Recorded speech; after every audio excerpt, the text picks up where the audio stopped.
नमस्ते। नमस्कार नमस्कार नमस्कार। नमस्ते। जला वहाँ लाइट जला दो। बनते जी आ गए। नमस्ते नमस्ते। नमस्कार दर्शन। नमस्ते बनते। दीप्ति। सो हम लोग सब अपने अपने कंप्यूटर से करेंगे धर साहब। सो आई जी do sharing from here. Okay got it ठीक है। प्रणाम बनते जी। नमस्कार नमस्कार।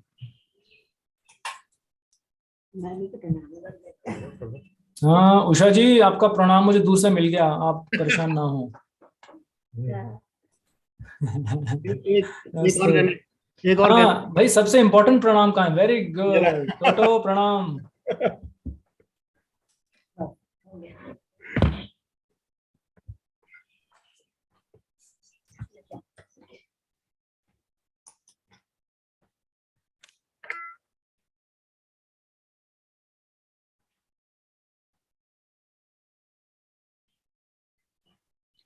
So welcome everyone.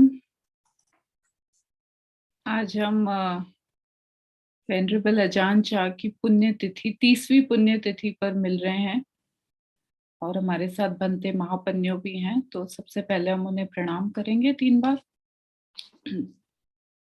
नमन नमन नमन। आज का कार्यक्रम कुछ इस तरीके से है कि हम शुरू करेंगे इतिपिसो चैंटिंग के साथ। 3 बार इसकी चैंटिंग करेंगे और उसके बाद भंते जी थाई फॉरेस्ट ट्रेडिशन और वत्पा पोंग संघा का इंट्रोडक्शन देंगे। थाई फॉरेस्ट ट्रेडिशन जो है अजान चा उसी के प्रणेता हैं और वत्पा पोंग मॉनेस्ट्री उन्हीं ने एस्टैब्लिश की थी। और उसके बाद उस मोनास्ट्री के कुछ फोटोज दिखाएंगे और आचार्य पूजा दिवस जो कि आज है तब वहां पे क्या होता है, प्री पेंडेमिक कैसा दृश्य होता था, उस पे कुछ फोटोज शेयर की जाएंगी। और फिर आज के दोपहर के सत्र में जो लास्ट चीज होगी वो है अजान ज्ञान धम्मों की एक टॉक। जो समय उन्होंने अजान चाह के साथ बिताया उसके ऊपर उनकी करीब 60 मिनट की टॉक है। और उसके बाद ये दोपहर का सत्र हम 6 बजे के आसपास क्लोज करेंगे और फिर 7 बजे वापस मिलेंगे जिसमें होगी इवनिंग चैंटिंग और फिर एक और टॉक अजान सिरी पन्नियों द्वारा जिन्होंने उनके क्या इम्प्रेशन है अजान चाह को लेके उसके बारे में। और फिर अजान चाह की एक टॉक, उनके वर्ड्स काफी इंस्पायरिंग होते थे तो उसकी रीडिंग और उस पर डिस्कशन। और फाइनली करीब 8:30 बजे हम क्लोज करेंगे। तो कार्यक्रम कुछ इस प्रकार है। सबसे पहले मैं सर को आमंत्रित करती हूँ। सर आप इतिपिसो चैंटिंग करें। तो मैं 1 मिनट स्क्रीन पे भी वो दिखा देती हूँ।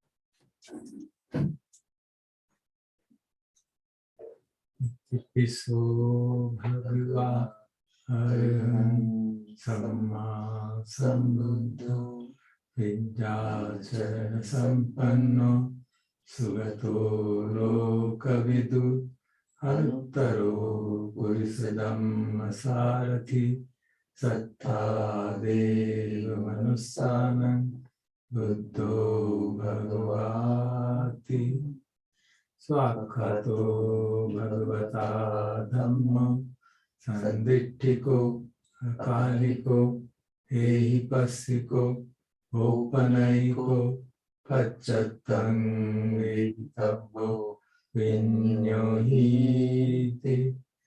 सुपटिपन्नो भगवतो सावक संघो उजुपटिपन्नो भगवतो सावक संघो न्यायपटिपन्नो भगवतो सावक संघो सामीचि पटिपन्नो भगवतो सावक संघो यदिदं चत्तारि पुरुषयुगानि अट्ठपुरुषपुङ्गला एस भगवतो सावक संगो आहुनेय पाहुनेय दक्षिणेय अंजलि करणेय अनुत्तरं पुण्यकृतं लोकसाति इति पिसो भगवा अरहं सम्मा सम्बुद्धो विद्याचरण संपन्नो सुगतो लोकविदु अनुत्तरो पुरुषधम्म सारथि सत्ता देव मनुष्यानं बुद्धो भगवाति स्वाक्षतो भगवता धम्मो संदिट्ठिको अकालिको एहिपस्सिको ओपनयिको पच्चत्तं वेदितव्यो विनियोहीति सुपटिपन्नो भगवतो सावक संघो उजुपटिपन्नो भगवतो सावक संघो न्यायपटिपन्नो भगवतो सावक संघो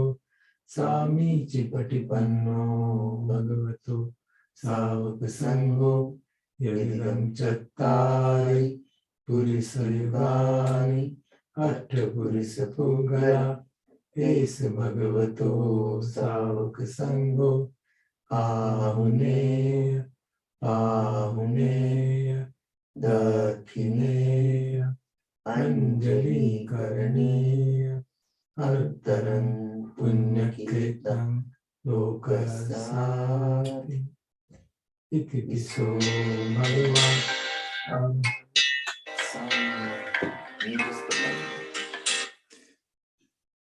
सम्मा सम्बुद्धो विद्याचरण संपन्नो सुगतो लोकविदु अनुत्तरो पुरुषधम्म सारथि सत्ता देव मनुष्यानं बुद्धो भगवाति साक्षातो भगवता धम्मो संदिट्ठिको अकालिको एहिपस्सिको ओपनयिको पच्चत्तं वेदितव्यो विनियोहीति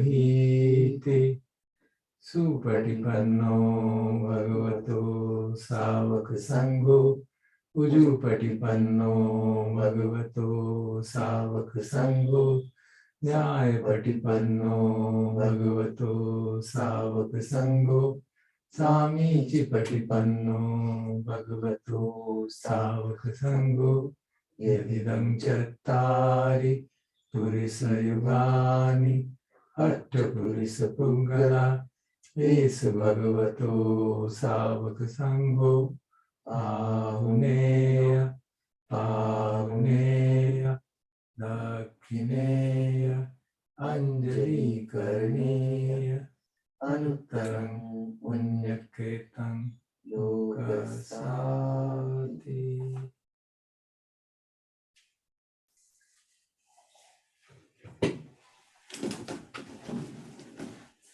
अंतिम महापुण्यों से निवेदन है कि अजान चाह के जीवन के बारे में और थाई फॉरेस्ट ट्रेडिशन के बारे में हमें बताएं। Thank you, Deepti. I'm just trying to set up.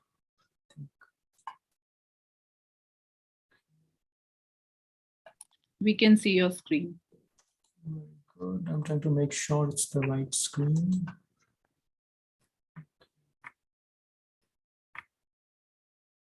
अभी हमें प्रेजेंटेशन व्यू नहीं दिख रहा है. Okay. So because it's scrolling down for me, so I'm wondering. आप एक बार Alt tab प्रेस करिए. Okay, Alt tab. Okay. No, it did not move. आपने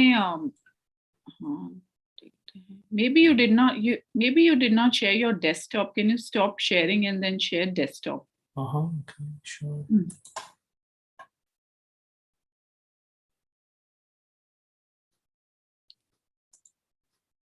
Or share just the running presentation. You'll be able to see it as a separate screen. Yeah, okay. This one.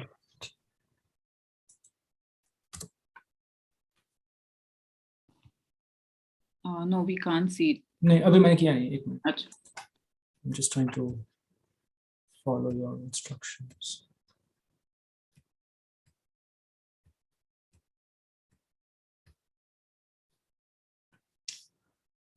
Okay.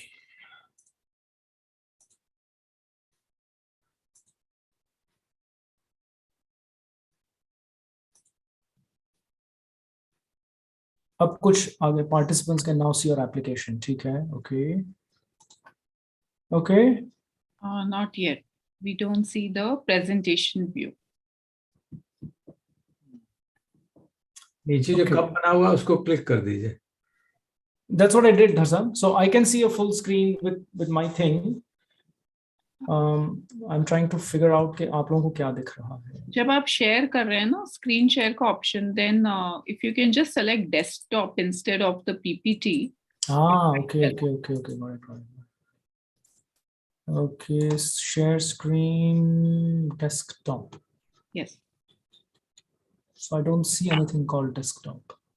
First option. What is the very first option? Screen. It says screen. Okay, make it screen. Participants can now see screen. Okay, अब क्या करूँ? अब वो आप PPT को I see. करिए. Yeah. Okay, very good, Deepti. Thank you. Yes, I'm confirmed that I'm getting obsolete now.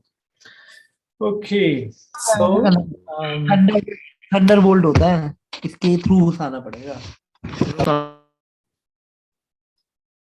all right.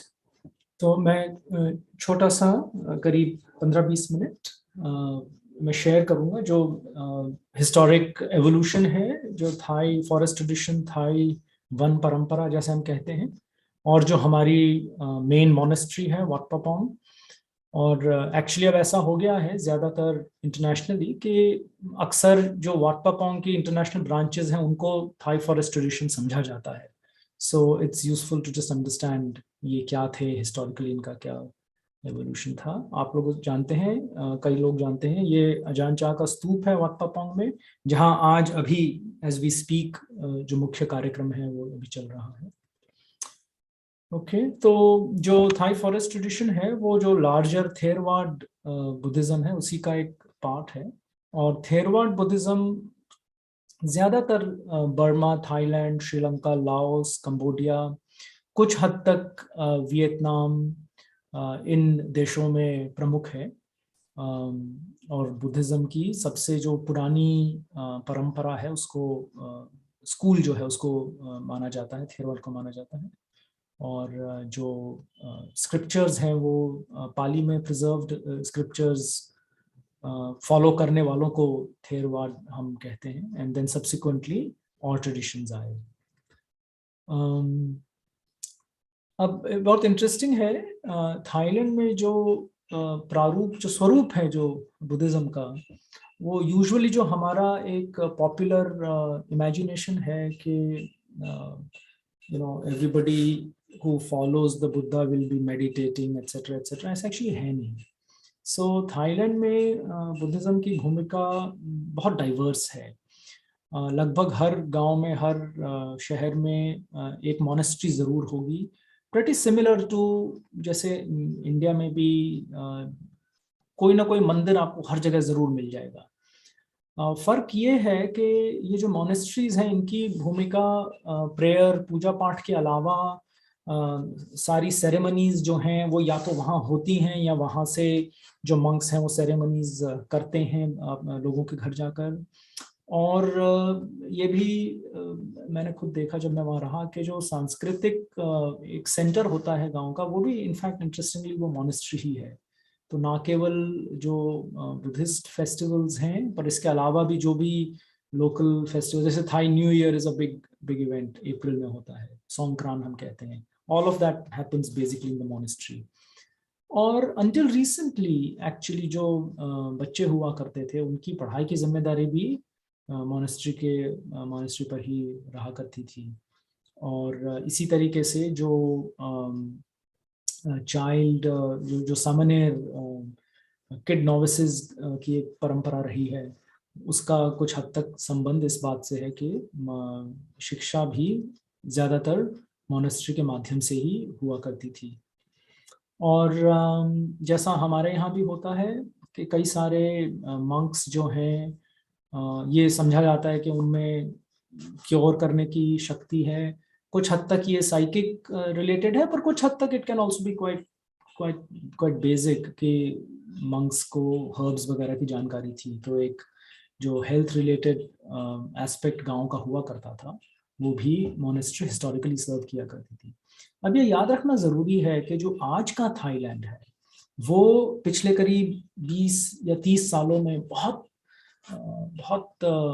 Fast गति से वेस्टर्नाइज हुआ है। तो ज़्यादातर जो हम ये हिस्टोरिक बात कर रहे हैं, this is may be from the 60s और 70s, and like the current Thailand is very different. So you still have monasteries in all villages and towns, but their role is of course shifting. So this is a historical, ये जो मैं सारा share कर रहा हूँ, एक historical evolution है। तो ये इन monasteries की भूमिका, जैसा मैंने अभी बताया, कई अलग अलग चीज़ों में रहती थी। सो विलेज लाइफ का जो सेंटर होता था वो ये मोनेस्ट्रीज हुआ करती थी हिस्टोरिकली।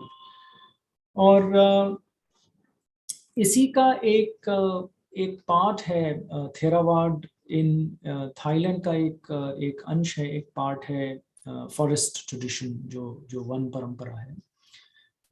ये मुख्य रूप से हम थाईलैंड में विलेज मोनेस्ट्रीज या सिटी मोनेस्ट्रीज और फॉरेस्ट मोनेस्ट्रीज इस तरीके से कैटेगराइज करते हैं।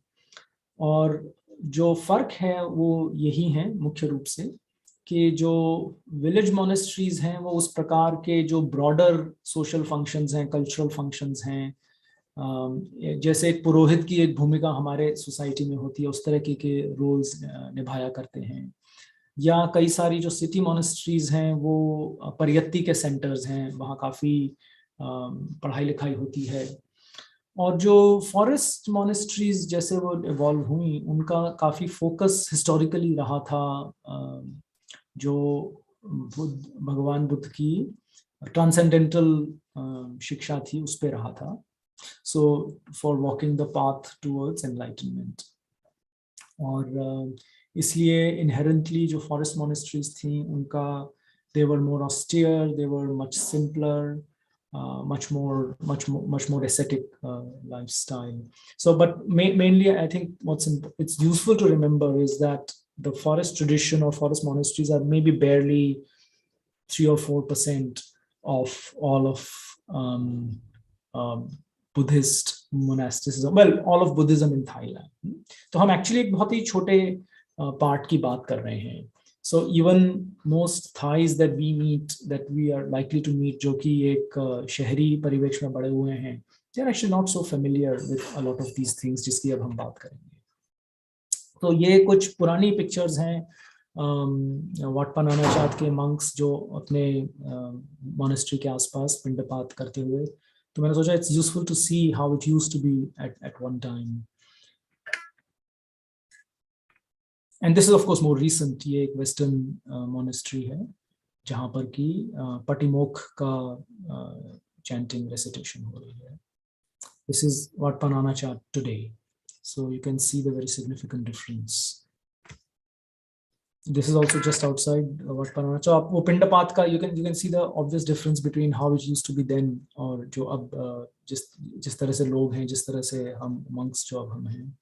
सबसे आगे आप लोगों में से कुछ लोग अजान केवली को पहचान रहे होंगे, he is at number 2, and सबसे आगे is Ajahn Saweng. He is a disciple of अजन अनेक, जो कि यहाँ आए थे 2016 में, जिनसे आप में से कोई लोग मिले हुए हैं।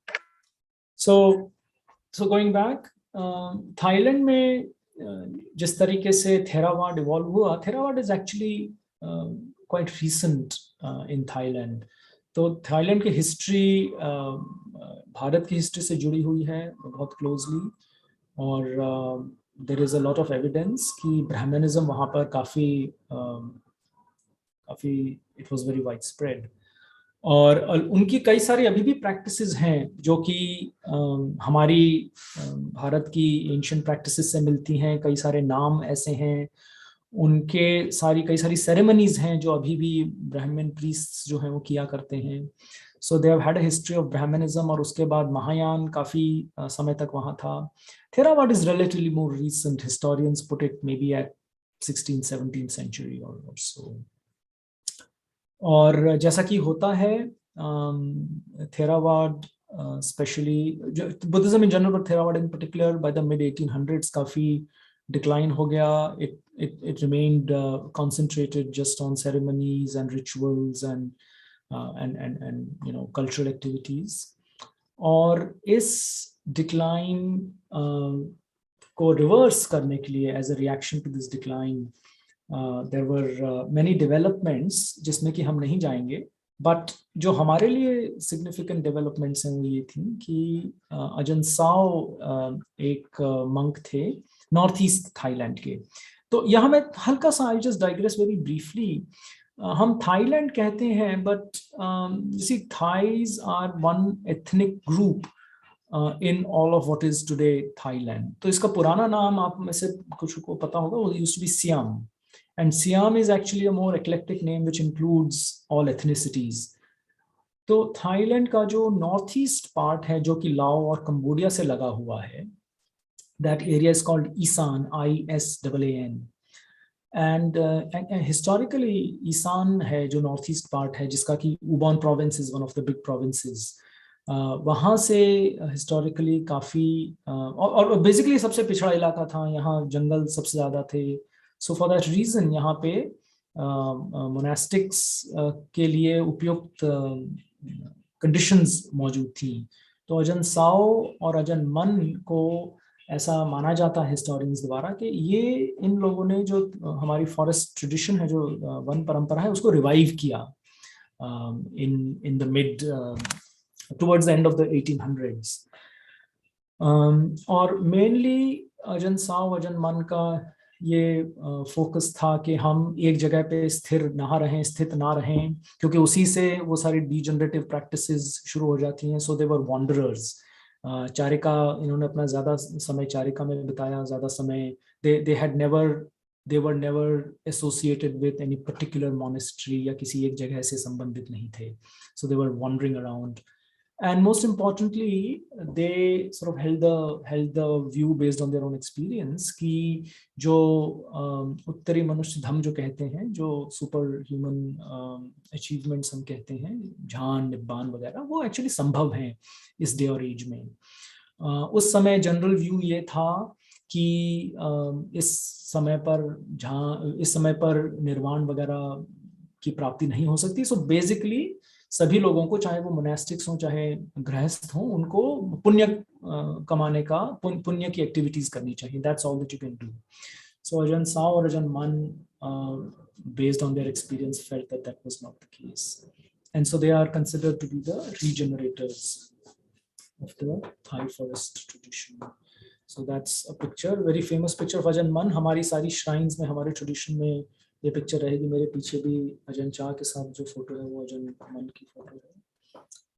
और अदर देन अजन, सो अजन मन के बहुत सारे डिसाइपल्स हुए, और कुछ उनके जो फेमस डिसाइपल्स थे जिनके बारे में लोग अब जानते हैं। अजन महाबुआ, ऑफ कोर्स, अजन किन्नरी, अजन थेट, अजन ली, जो थानेसरो भिक्खु हैं। आप में से कई लोगों ने शायद उनकी चीजें पढ़ी, बुक्स पढ़े होंगे। He is from the lineage of अजन ली। सो अजन ली हैड अ स्टूडेंट कॉल्ड अजन ज्योतिको, हु वाज अजन थानेसरो भिक्खु's preceptor, अजन फन, एंड फाइनली अजन चा। ऑफ कोर्स ये इंटरनेशनली नोन है। कई सारे और अजन मन के फॉलोअर्स हैं जो कि थाईलैंड में ज़्यादा जिनके बारे में जाना जाता है। दैट्स अजन महाबुआ एंड ऑफ कोर्स अजन चा। सो हम अजन चा के इसमें आते हैं, just trying to describe what perform. So Ajahn Mun, now remember, ये हम बात कर रहे हैं अर्ली 1900s की, अब हम बात कर रहे हैं।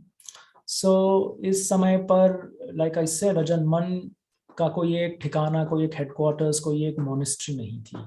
सो वो बहुत वाइडली घूम रहे थे, और वो जहाँ जहाँ घूम रहे थे वहाँ वहाँ कहीं ना कहीं there were monks that were inspired by him, and they either stayed with him for some time or walked with him for different periods of time. So Ajahn Chah जो थे वो उनमें से एक ऐसे भिक्षु थे जो कि at some point अजन मन से मिले, और उनका actually साथ their physical togetherness was only very very brief, only for a few days. लेकिन Ajahn Chah then took Ajahn Man as his teacher, and of course he didn't only have one teacher, he had other teachers. So अगर आप Wat Papong में आएंगे, आप देखेंगे जो major shrines हैं उस पे अजन मन के अलावा एक दो टीचर्स के और पिक्चर्स रहते हैं। अजन चाह की जो हिस्ट्री है, he's from this place in northeast Thailand called Ubon. Ubon is of course a big town. उसके पास एक छोटा सा गांव है जो कि अब तो उबोन का ही पार्ट बन गया है, called Bangkok. और वहाँ के अजान चाह थे, वो भी, उन्होंने भी बहुत परिश्रम किया। He walked around a lot across most of Thailand actually. And जैसे कि थाईलैंड में परंपरा है कि कोई भिक्षु अगर काफी सीनियर हो जाता है, कई वास हो जाते हैं उसके, तो उसके जो परिवार है उसका, या उसके जो होम विलेज है, they often invite him back. और ये परंपरा बाय द वे अब तक चल रही है। So they invite him back, they give him some land, and people build a few kutis, people build a sala, a kitchen, and that's how a monastery develops. So Wat Papong का भी evolution इसी तरह से 1954 में हुआ। और हम Sunday को पढ़ रहे हैं अजान चाह की बायोग्राफी, तो इनमें से बहुत सारे इंटरेस्टिंग किस्से हम में से कुछ लोगों ने सुने होंगे। और we should remember कि ये अभी भी वो समय है when Thailand is really, especially Northeast Thailand, is extremely remote, backward, very difficult.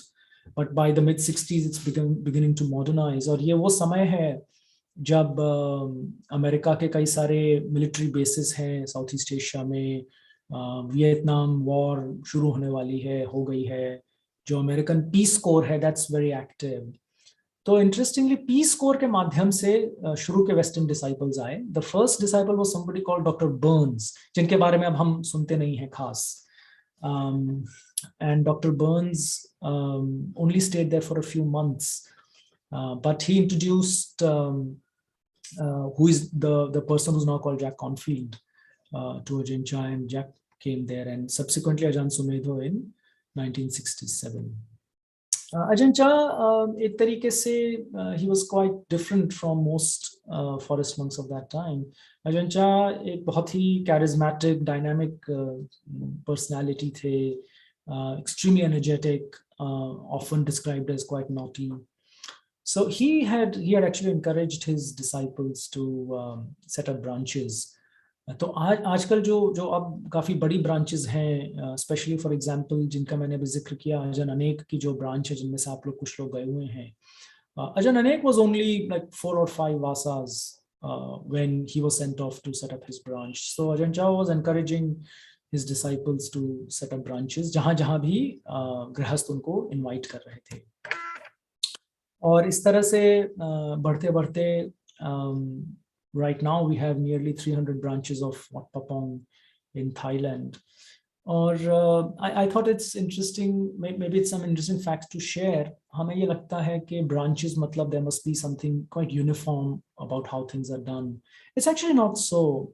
मैं पिछले 1 साल से Wat Papong और जो लुम्पुर लियम की होम विलेज है वहाँ रहा, and I realized कि वहाँ जो हमारे तरीके हैं रहने के, वो वाट पा नाना चाँद से भी बहुत अलग हैं, जबकि वाट पा नाना चाँद और वाट पापोंग करीब 6-7 किलोमीटर का इनमें दूरी है।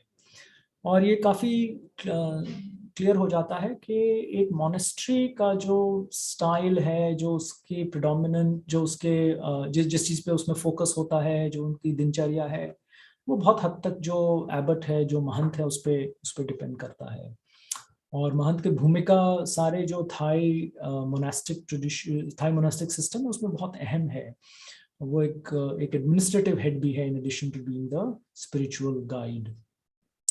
सो मेनली जो हमारे ब्रांचेस हैं, जो वाट पापोंग ब्रांचेस हैं और जो जनरली जो फॉरेस्ट मोनेस्ट्रीज हैं, उनमें एक चीज तो जरूर कॉमन मिलती ही है कि कुछ धुतांग जो हैं वो हम लोग फॉर लाइफ लेते हैं इन ब्रांचेस में। So mainly that involves eating one meal a day, eating from the bowl and eating in one sitting. So many things will be different between the branches, but more or less you'll find that almost all of them in Thailand at least have taken on this dhutang. जैसे waste में वाट पापोंग का tradition spread हुआ, वैसे चीजें बदली हैं, but at least in Thailand this is still the situation. So Ajahn Chah फिर between 1967 and 1977, because there was a big American presence in Southeast Asia, in addition to Ajahn Sumedho, कई और Westerners आए, कई और Americans आए, Britishers, Canadians, a lot of Westerners ordained at Wat Papong. और parallelly England में कुछ developments हो रही थी। एक ब्रिटिश बॉडी थी इंग्लिश संघा ट्रस्ट के नाम से, जो कि बहुत इंटरेस्टेड थी in having a Theravada monastic presence in England. तो उन लोगों ने अजान चाह को इनवाइट किया 1977 में। So Ajahn Chah went with Ajahn Sumedho and a few other monks to England in 1977. दो विजिट्स थी उनकी 1977-1979, और इस तरह से जो वाट पापोंग संघ है उसका डाइवर्सिफिकेशन शुरू हुआ into the West. Of course, at that time under the leadership of Ajahn Sumedho, जो कि उस समय सबसे अग्रणी वेस्टर्न डिसाइपल्स थे। और subsequently ये ब्रांचेस जो वाट पापोंग के एस्टैब्लिश हुई वो अब तो कई जगहों पर हैं, Canada, England, Portugal, Norway, Brazil, Australia, New Zealand, so quite extensive spread. So this is one of the first pictures from England, और अब इनमें से सिर्फ शायद तीन भिक्षु हैं। आप अजान सुमेधो को तो सामने देख ही रहे हैं, उनके पीछे अजान पसन्नो है। इंटरेस्टिंगली अजान पसन्नो के लेफ्ट में इज अजान ब्रह्म। So these are the only monks left. Most of the Westerners are no longer in robes, and I think the Thai monk next to Ajahn Chah passed away some time ago, as far as I know. So these are some of the branches now. Abhaygiri in America. Amravati must be winter. You can see the it's not snow, it's actually just a very cold December, January. Australia में 2 या 4 branches अब हैं, and this is very early on. This must be 1979, because I think I see Ajahn Amaro on the right, so I'm guessing it's 1979.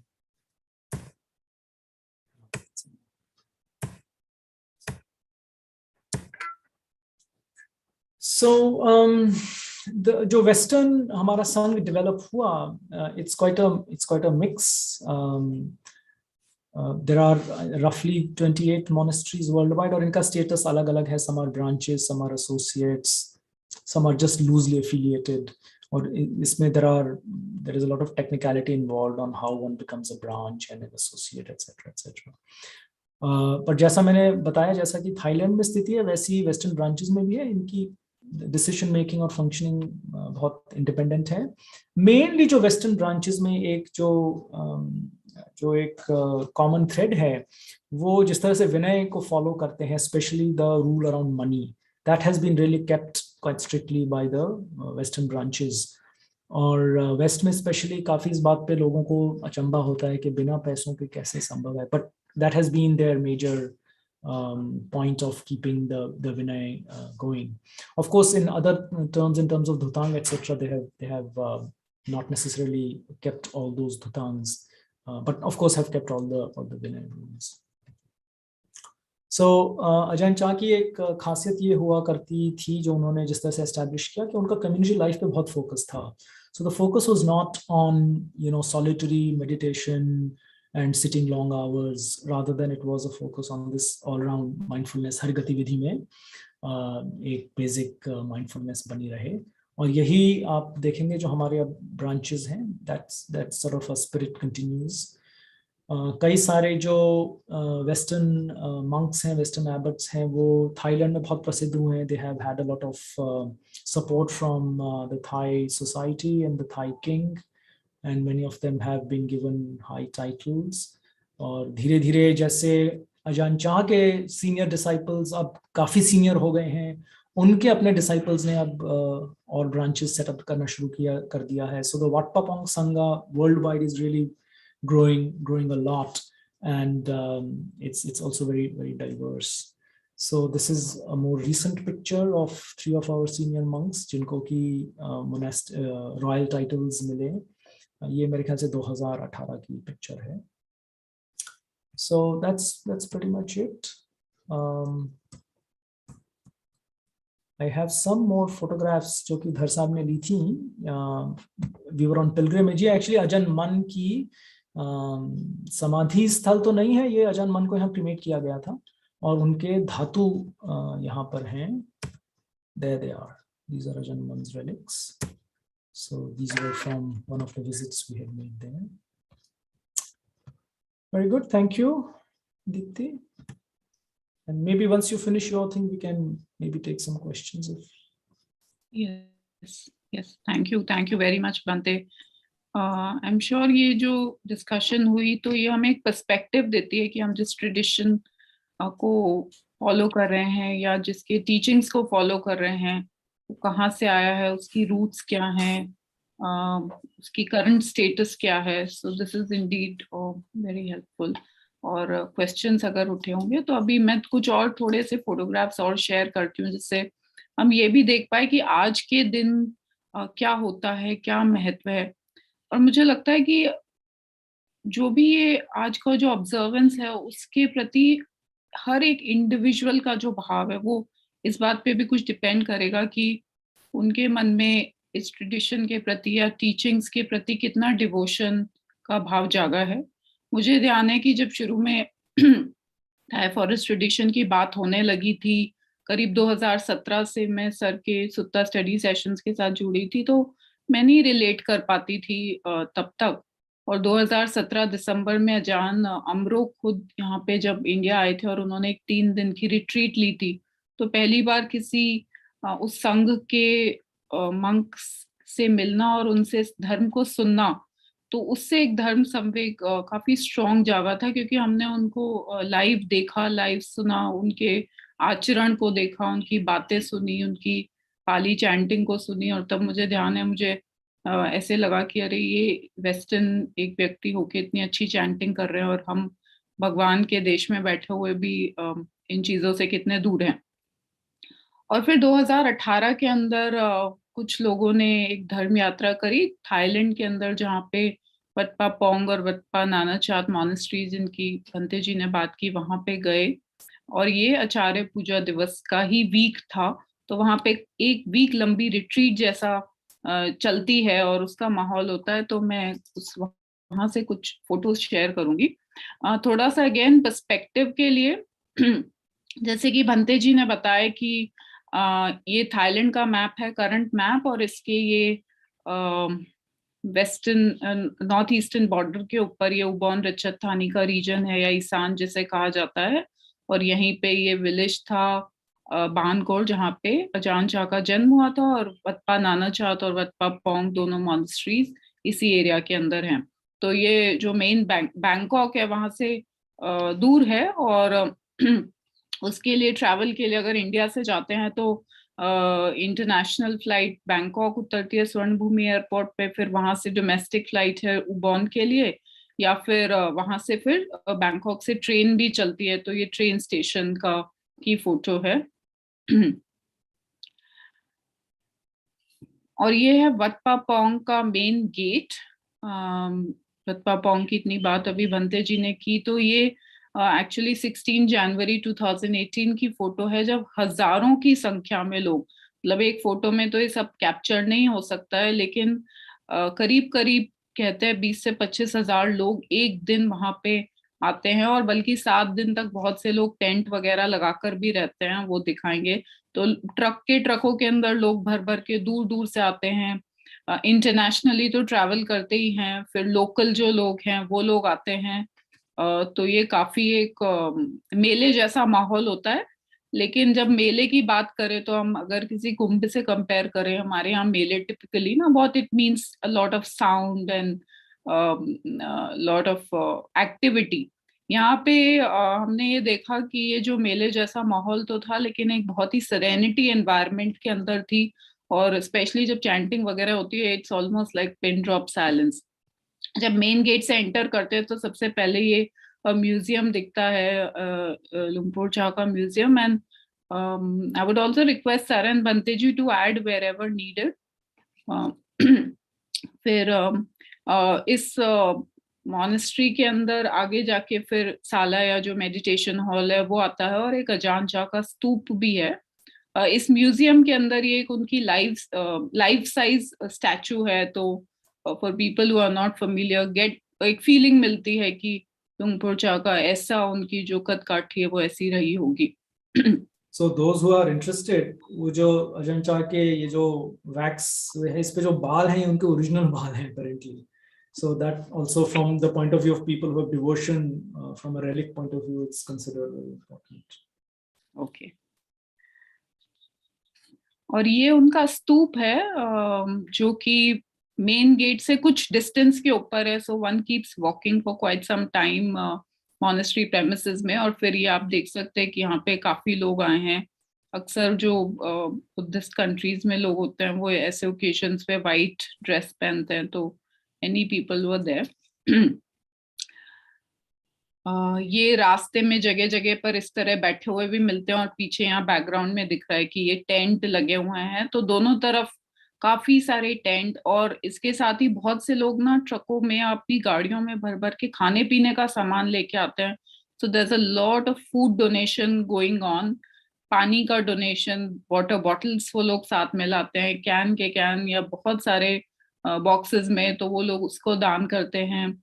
और temporary toilets भी बनाए जाते हैं, और जो वहाँ पे फिक्स स्ट्रक्चर्स हैं वो तो हैं, and everything is kept as you can see, imagine the number of people. और आप सड़क पे देखिए सिर्फ पेड़ की पत्तियां ही दिख रहे हैं हमें, कोई लिटरिंग कचरा नहीं दिख रहा है। ये टेंट्स का दृश्य है। एंड सब जगह मतलब पूरी पूरी करीब करीब पूरी पूरी जमीन पे ऐसे लोग टेंट डाल के 7 दिन तक रहते हैं। और थाईलैंड में भी इस समय थोड़ी सी ठंड होती है जैसे अपने यहाँ पर है, तो उस माहौल में भी लोग ऐसे आके रहते हैं। उनका डिवोशन और उनकी जो धर्म के प्रति भाव है वो उन्हें लेकर आता है। और फिर ये रात का दृश्य है जब वहां पे चैंटिंग चल रही है। बिल्कुल ये आगे जाके जो लोग वॉक करके आगे जाके वो एक धम्मा हॉल की तरफ जा रहा है, but there whole lot of people sitting outside. और जब हम लोग वहां पे गए थे तो इतिपिसो की चैंटिंग चल रही थी, लाइव चैंटिंग हो रही थी, और सब लोग, हजारों लोग एक ही रिदम के अंदर उसको गा रहे थे, और कहीं से कोई दूसरी नॉइज नहीं। तो it becomes absolutely surreal atmosphere, if I have to use, I mean, I'm really short of words how to describe it also. और ये दृश्य है, ये जो स्तूप है तो उसके चारों तरफ लोग सर्कम एम्बुलेशन करते हैं।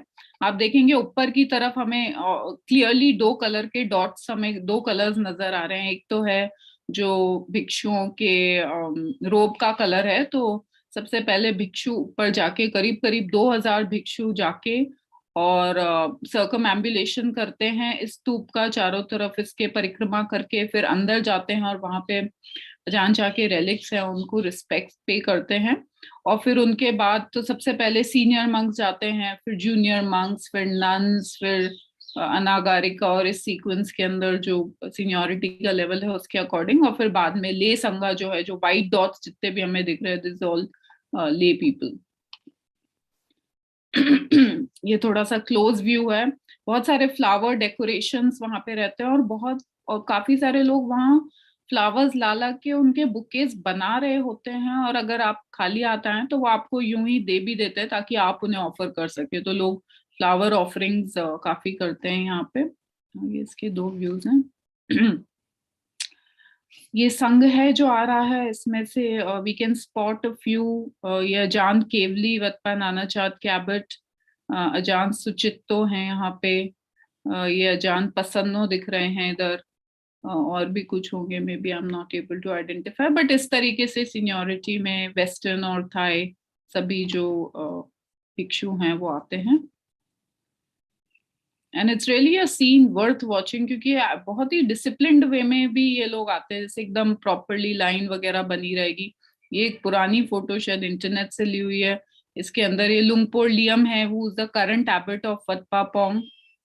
अजान सुमेदो हैं, और बाकी तो मैं नहीं आइडेंटिफाई कर पा रही हूँ, लेकिन इस तरीके से ये लोग सभी फ्लावर्स लेकर आ रहे हैं, जो आके अंदर आके रेलिक्स को ये परिक्रमा करने के बाद फिर वहां पे ऑफर करते हैं।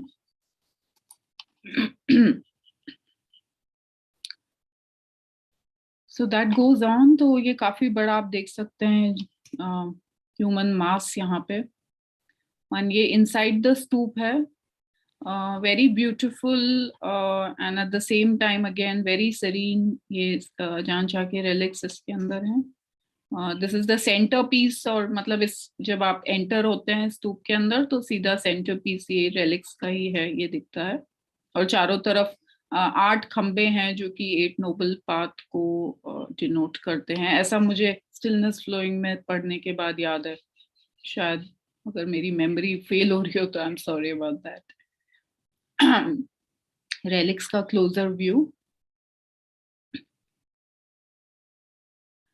ये वतपा पोंग में अजान चाह की पुरानी कुटी है, उसकी पुरानी फोटो है ये।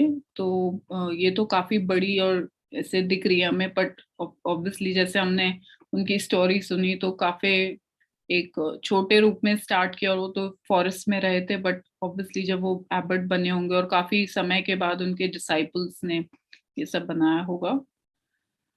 Deepti, if you can go back, जो हम स्टिलनेस फ्लोइंग में बहुत सारी कहानियां पढ़ते हैं ना, किस्से जो पढ़ते हैं about so and so asked such and such question वगैरह वगैरह, वो एक्चुअली यहाँ नीचे हो रहे हैं।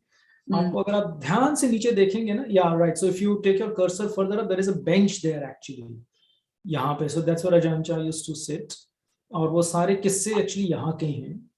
और actually the kuti is still very very simple. If you go up, it's just a very small cubicle upstairs. और ट्रेडिशनली सारी ही कुटियां जो हमारी, एक्चुअली नानाचाद की कुटीज तो अभी भी इसी तरह की हैं, जो स्टिल्ट्स पे बनी हुई हैं। तो ऊपर आप रहते हैं, नीचे इज बेसिकली एम्प्टी स्पेस। और जब गर्मी बहुत हो जाती है, और क्योंकि यहाँ तो हम लोग इलेक्ट्रिसिटी यूज नहीं करते हैं, so often we sleep down underneath the kuti because it's so hot. और also originally these forests used to have a lot of wild animals, insects, etc. So इस तरह से कुटी और जो घर भी हैं गांव के, वो ओरिजिनल पहले इसी तरह से बना करते थे। So anyway, a lot of the kissas we read in Stillness Flowing are from here, from underneath here actually. जी।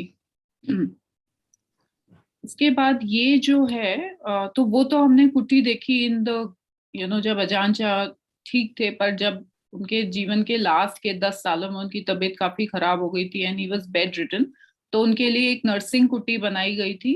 तो ये उसका it's leading up to that. और ये इनसाइड मतलब बाहर से लिया हुआ ये फोटो है। तो this was the bed where he was in his last days.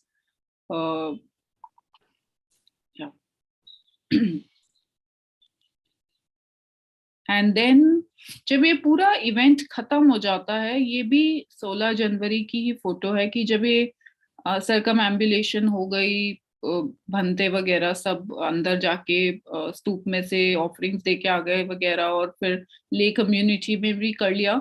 उसके करीब करीब आधे 1 घंटे के बाद वो जो एकदम बजिंग प्लेस थी जहाँ 20,000 लोग थे, वो एकदम खाली सी हो जाती है। और not only that, you will again see it's all left clean. तो जो लोग अपने टेंटों में थे अपना सब सामान वामान उठा के, लेकिन उनके जो कुछ लेफ्ट ओवर्स भी होते हैं सब वो क्लीन हो जाता है, and it just becomes absolutely as if कुछ हुआ ही नहीं था। So one gets a very strong feeling of anicca, there is so much of activity and then everything comes to a quiet, and that is also an experience in itself. इसके बाद अब कुछ photos वत्पा नाना चाँद की भी देख लेते हैं, जो कि इंटरनेशनल मॉनेस्ट्री है. बाय इंटरनेशनल मींस कि वहाँ पे English is one of the common languages used, और जो वेस्टर्न डिसाइपल्स है वो ज्यादा करके यहाँ पे रहे हैं या ऑर्डेन हुए हैं. ये 1975 में एस्टैब्लिश हुई थी, और अजान केवली इसके करंट एबट.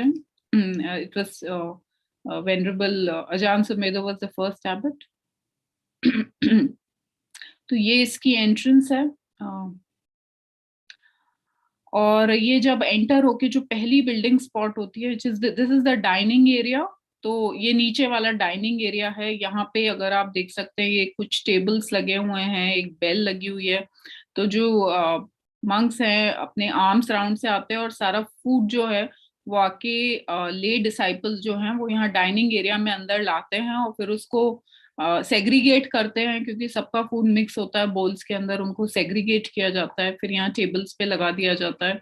और उसके बाद जो मंक्स होते हैं वो एक लाइन के अंदर निकलते हुए यहाँ से फूड लेते हैं अपने बोल्स के अंदर, और फिर वो साला में, उसकी भी अभी फोटो दिखाएंगे, वहां जाके वो अपना भोजन ग्रहण करते हैं. ऊपर ये अगर कोई वहां पे उपासक वगैरह रह रहे हो तो उनके लिए स्पेस है.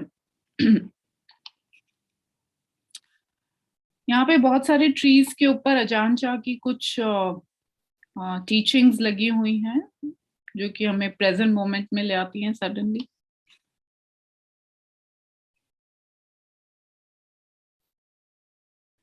ये है वहाँ की साला या मेडिटेशन हॉल, उसका उसका फोटो है. ये तो एंट्रेंस है, and you can again see everything is quite clean actually. ये उसके अंदर का फोटो दृश्य. यहाँ पे इसी प्लेटफॉर्म पे बैठ के जो हमने कई टॉक्स वगैरह भी सुने हैं अजान केवली के, या कुछ आपने फोटोज देखे होंगे तो वो यहाँ के हैं.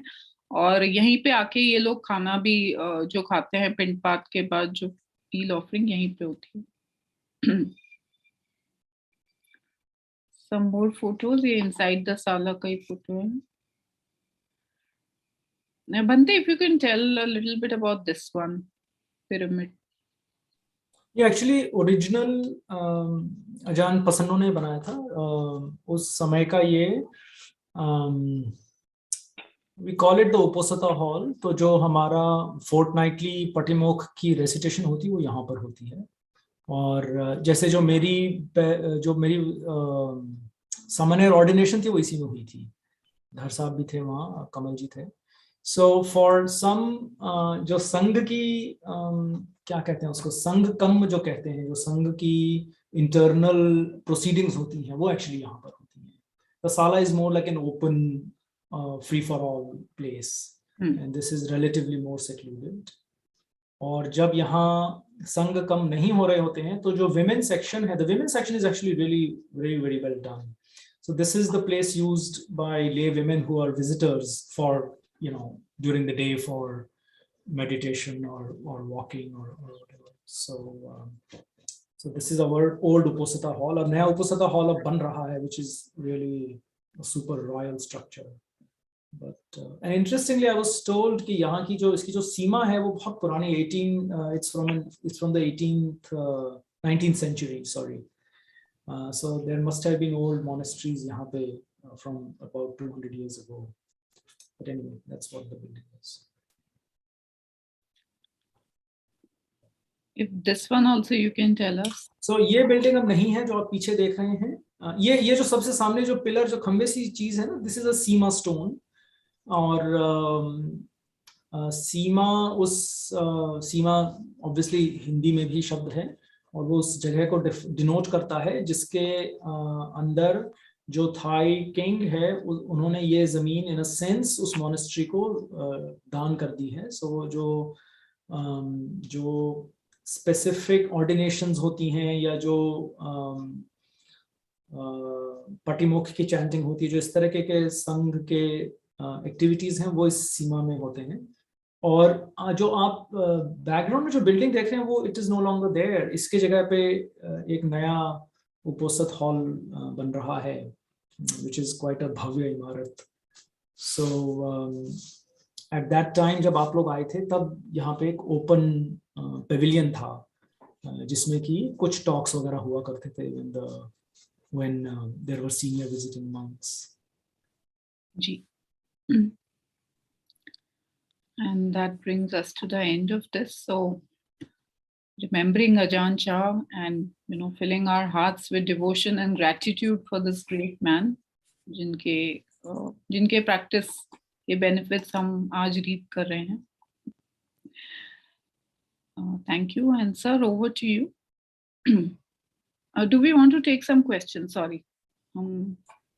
उससे पहले मैं जरा क्लैरिफाई करूं, एक्चुअली धर साहब पॉइंटेड आउट, थैंक यू, वो जो मैंने आखिर में पिक्चर्स दिखाई दे are actually from Ajahn Sao की स्तूप है वो, it's not Ajahn Munch.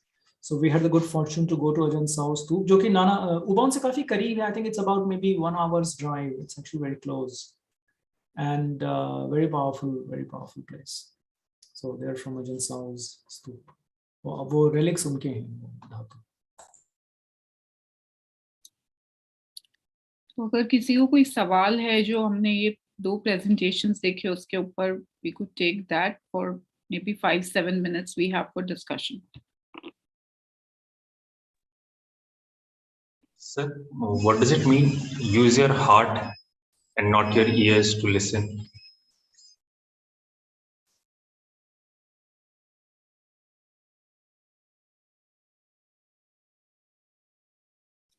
May I request one of you to please, तो आप दोनों ही muted हैं.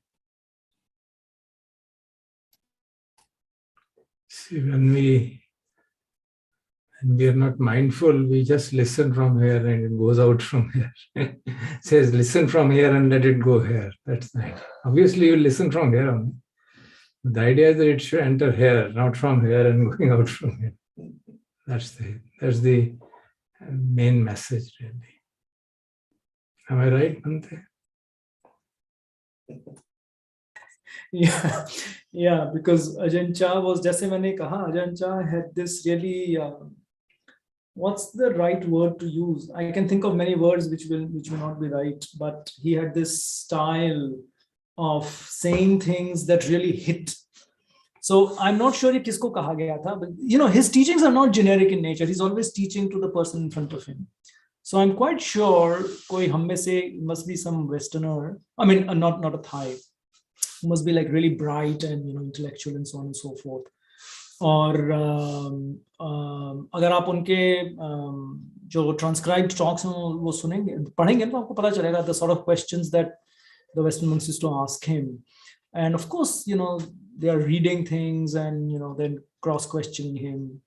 So that, I think that was his point, कि वो सब सवालों की अपनी जगह है, information की अपनी जगह है, but जो wisdom है, that is really something that comes out of the quiet heart, the mind. And so he's advising us that that's the place to go beyond information. So that's how I see it. Sir, also Sound of Silence में the way it is में उन्होंने अजान सुमेधो जी ने बताया कि initial जब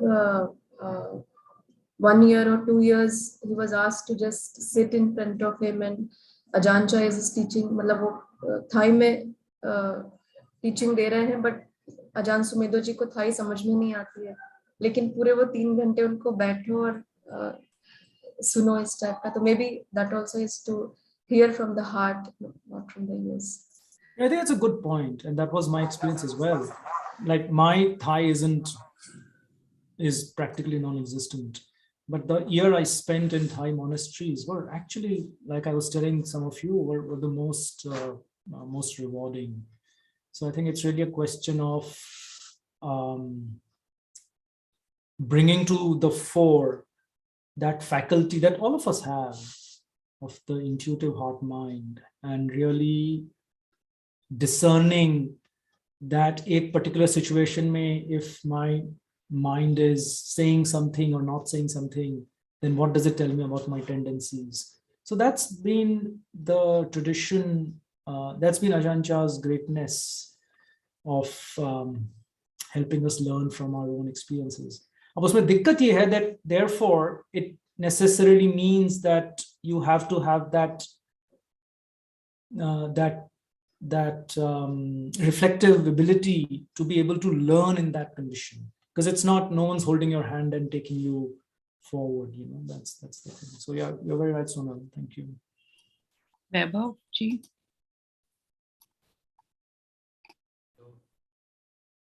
बंदे, आपके स्लाइड में धुतांग और विनय जो बोला था, उसमें धुतांग और विनय में डिफरेंस क्या होता है? So वैभव, विनय, जो विनय पिटक है ना, जो थर्ड बुक है, सुत्त पिटक, अभिधम्म और Vinaya. So Vinaya is a collection of 6 books, है ना, जिसमें मंक्स और नन्स के जो आचरण के तरीके हैं, रूल्स हैं, वो लिस्टेड हैं. So those are things that anybody who ordains as a monk or a nun has to follow, has to take on. Dhutangs are optional practices that the Buddha suggested to specific people, जिनके tendencies को overcome करने के लिए ऐसी कुशल उपाय useful हो सकते हैं. तो ट्रेडिशनली 13 धुतांग जो हैं वो अलग अलग जगहों पर लिस्टेड हैं, और they are basically ascetic practices that the Buddha permitted. More or less he said that asceticism isn't the way to go, but a limited amount of asceticism जो है वो that was permitted, और धुतांग जो हैं. So for example, related to food, they're mostly related to food and lodging. Mostly it is to do with that. So food related, just say you eat only from the bowl, you eat only what you get on arm's round. Yeah? You eat in one sitting, you don't take food again.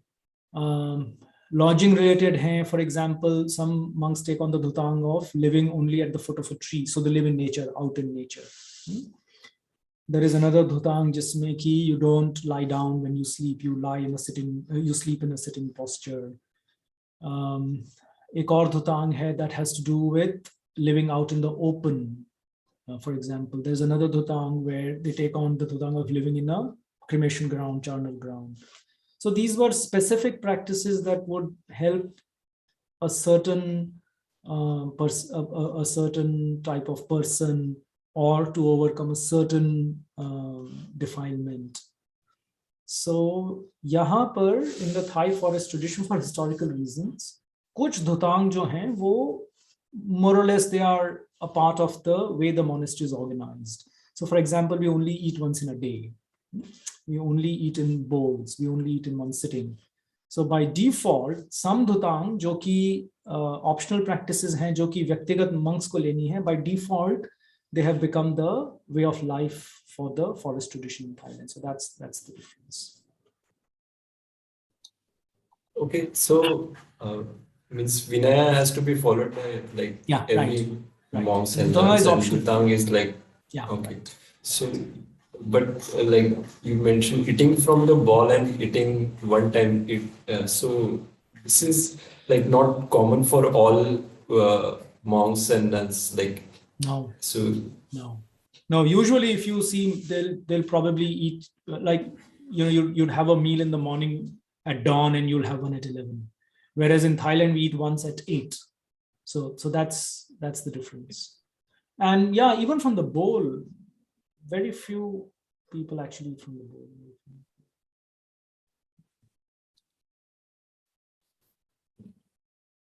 Thank you, Bhante. And now we will hand it over to Sir to play the talk. Ajahn Jnanadhammo, जो कि वत रत्नावन की abbot हैं, उनकी talk है 2010 की. 64 minutes की talk है, तो मुझे लगता है we'll go over 6 o'clock. मुझे लगता है करीब 5 या 6:10 तक ये session, afternoon session conclude हो.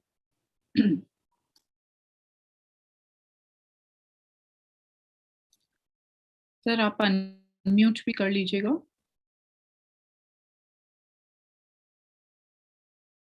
देख पा रहे हैं ना? हाँ सर, स्क्रीन तो दिख रही है. अच्छा, अब मैं चलाता हूँ, देखिएगा आवाज भी आती है ठीक से कि नहीं.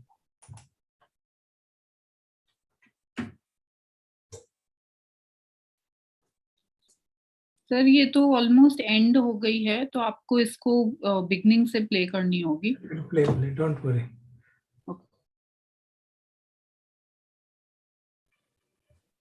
Namo tassa भारी आवाज. arahato samma sambuddhassa.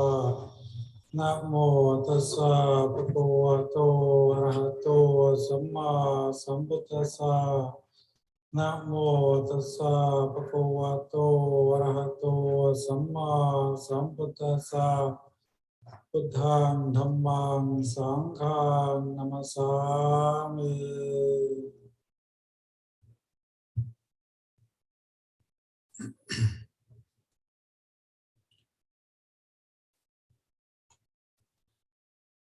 The Lord Buddha said that it is very difficult to repay the debt of gratitude that we have for our parents.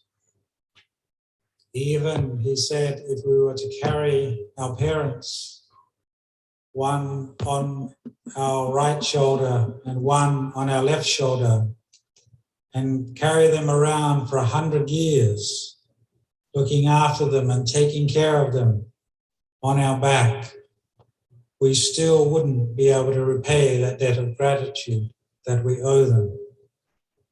And the Buddha said that each person has three parents, three groups of parents. The first is those parents, your mother and father, which gives birth to us, allows us to be born into the world. The second is those parents who raise us up, and they're not always the same as those who give birth to us. Again, we have great gratitude to those who give us birth and those who raise us. And then the Buddha said that there is another group which he called parents, which we have great gratitude towards, and that is those who give us birth in the Dhamma. Those who teach us what is good and what is not good to do in life. Those who point out the heaven and hell and the way to Nibbana and the Four Noble Truths. They are the parents that allow us to take escape from the world. The first type of parents are the ones give us birth in the world. The last group of parents are those who give us birth outside of the world, away from the world, the ending of suffering. They lead to the birth of the ending of suffering. And so too, these three group of parents, we owe a great debt of gratitude and appreciation to.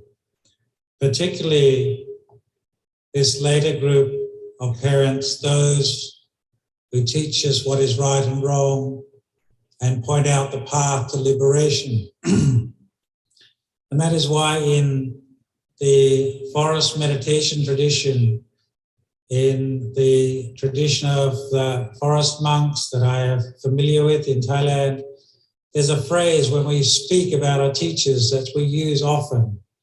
We call our teacher Po Me Kru Ba Ajahn, which basically translates as mother, father, sage, and teacher. And so when we refer to Ajahn Chah, I would call him mother, father, sage, and teacher, Ajahn Chah. And every time I would use his name, I would use that whole phrase. Mother, father, teacher, sage, Ajahn Chah. Because it is reflecting on the teachings of the Buddha that this is a person who gives us, points out the Buddha's teachings, which is the pathway to liberation. And so that is why that we take our gratitude and respect to teachers who teach the Dhamma very seriously and have great appreciation. And so that is why this day has been arranged as a remembrance day for Ajahn Chah. And so I want to try and convey this evening something to all of you who are not familiar, say, with the tradition of the forest meditation tradition in Thailand, and also not familiar with the person of Ajahn Chah.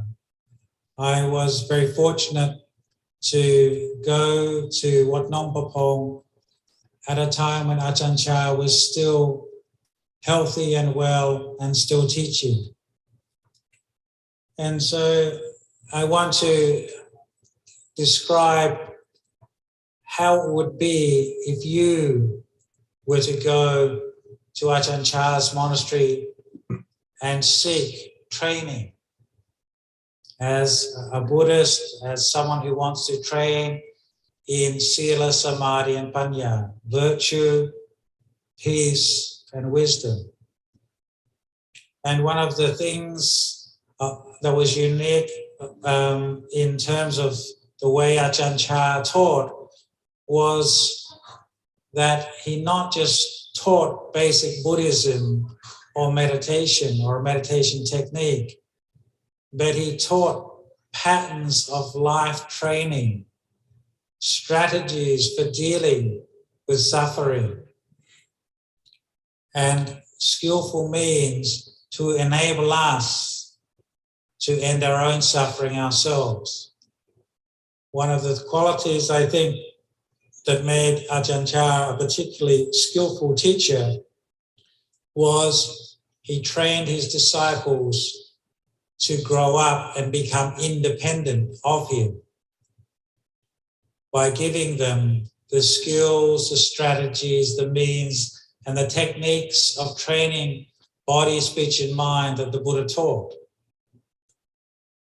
And one of the qualities that was attractive to all his monks and lay people that were drawn to him, but also of that forest tradition of Ajahn Man, his prior teacher, was that when you were living and training with him, the thing that stood out was the way of lifestyle, the teachings and the training was very similar, almost identical to how you read about the ways of life, the ways of training, and the techniques of developing Dhamma Vinaya, the teachings and the discipline at the time of the Buddha. When you would read the discourses of the Buddha and then hear discourses from the teacher in the forest tradition in this day and age, you didn't find a conflict. When you'd see the practice of the monastic training of living in a forest, living simply, living on alms round, living with basic necessities, being wandering homeless monks, that was being lived in this day and age. And so you got great confidence because you could relate to the Buddha's teachings in the style and training at the monastery of Ajahn Chah's Wat Nong Papong. And one of the qualities that was very strong within him was his loving kindness. And I remember the first time I met Ajahn Chah, I hadn't intended to go and live with him. I actually had an ulterior motive to go and stay with Ajahn Chah. It's because I'd already ordained as a novice and I had malaria and I couldn't speak the language very well. And it was very difficult to get treatment, go to the hospital when you don't speak the language. And so I thought, I'd heard of Ajahn Chah and read some of his teachings. I knew he was a great teacher. But I thought I'll go and spend 3 months with him and live with the other Western monks because it'll be easier for me to get better. And then I will go and stay with another teacher after the rains retreat. I met Ajahn Chah in Bangkok. He was just returning from England. He'd visited Ajahn Chah Memorial, who had already gone to England at that time. And he was on his way back to the monastery. And a monk took me out to the place where he was staying.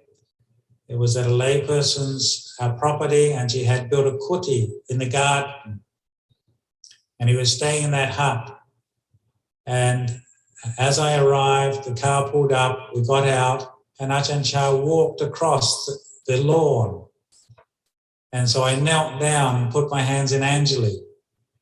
And he didn't say anything, but he just walked up and took hold of my hands in his. And it was like electric shock went through my body.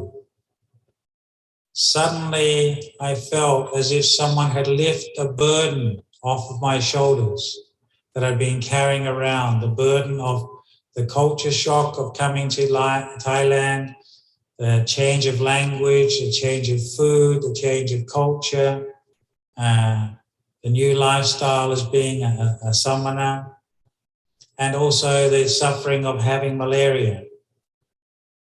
And I was very moved, and my mind immediately said, I have found my teacher. Even though my other mind was saying, no, I just want to spend 3 months of the range until I get better. I knew intuitively that this monk was my teacher. And the thing that struck me was just his warmth and kindness, his complete acceptance of you. But I didn't know at that time that that was his best trick. Ajahn Chah was very skilled.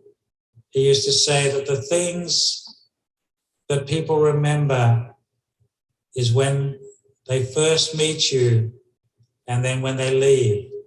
So be very careful about how you greet people and then when they leave, because that's what they tend to remember. And so he got me on saying hello. It was his kindness, his warmth, and his care. And I saw that on many occasions, that Ajahn Chah would be very hospitable, incredibly charming, very kind, but it was always very sincere. You never got the feeling that it was artificial. It was just to please you. You really felt like you could trust this person.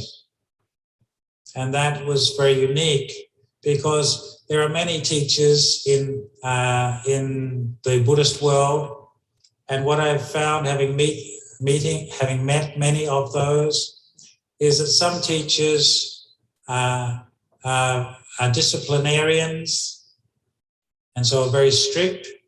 Some teachers you find you can love very easily and are very hospitable, welcoming. Other teachers can be very wise and very skilled speakers, but it's very rare to get a combination of all those qualities, where you meet a teacher that you both respect, love, trust, and also feel a sense of you can accept his teachings and they're intended for your own well-being. So that is one of the things that would draw people in. And one of the things that Ajahn Chah seemed very concerned about was about your suffering. Because actually we were taking our suffering to him.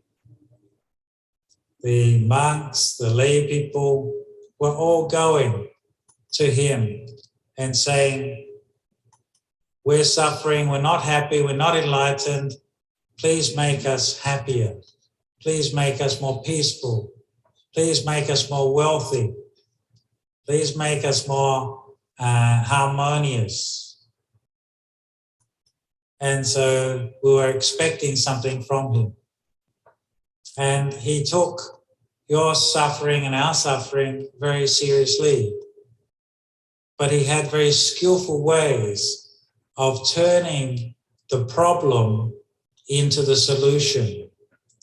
In that Ajahn Chah would often not answer your problems or our problems, but he would give you the tools for you to answer the problems, the issues yourself. And that is the skill of a great parent, is that they teach their children the skills of life to deal with problems within life that they're going to face in the present and in the future. But it also is especially the great skill of a great teacher is that they give you and empower you with the techniques to solve your own problems now and into the future. And not only those daily problems to do with money or finance or love or disappointment or work or responsibilities, but those fundamental problems to do with birth, old age, sickness and death. How to resolve those issues. And I will come back to this point further on.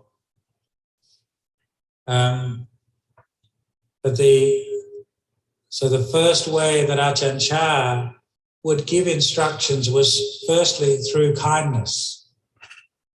But the next way that Ajahn Chah would give instructions, and especially for people who didn't understand the language, was by an example, by being an impeccable example. And his manners, his lifestyle, his demeanor, and his sacrifice for Buddha Dhamma was incredibly impressive. For example, at Wat Nongpapong, when I first arrived, the monks told me that every moon day, once a week, we stay up all night. At first, I thought they were joking. But no, they said, no, we stay up all night. No one leaves the hall, the meditation hall. We're going to sit and walk meditation. And when I went to Wat Pong the first year I was a monk, Ajahn Chah would lead the monks, even though he was well into his 60s. He would lead the monks sitting meditation all night.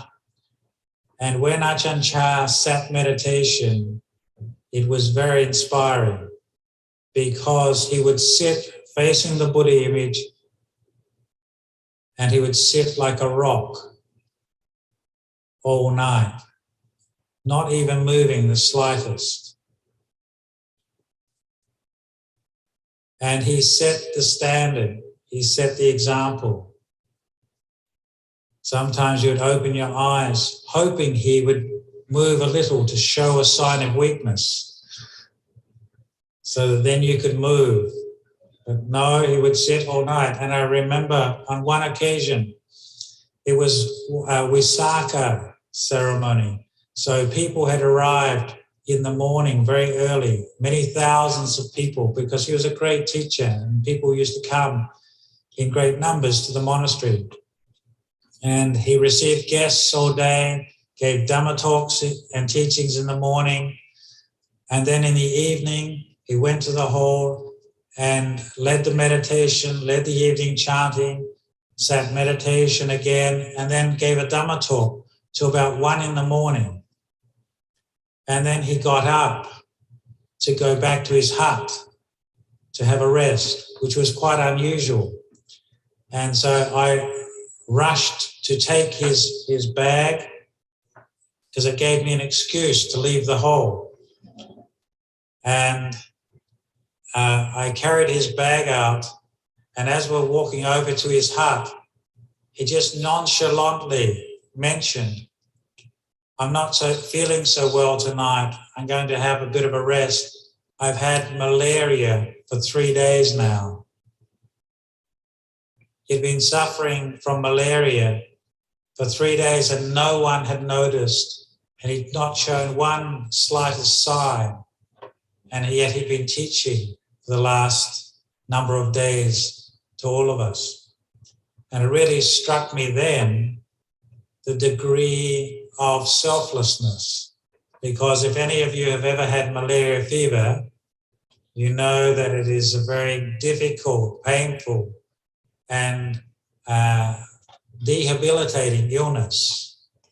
If I had malaria for 3 days, I would probably be in bed. And again, that was just one of those small examples that he led the community, he led the lay people in how to live a Buddhist life. And another thing that inspired me was his example in the way he responded to situations.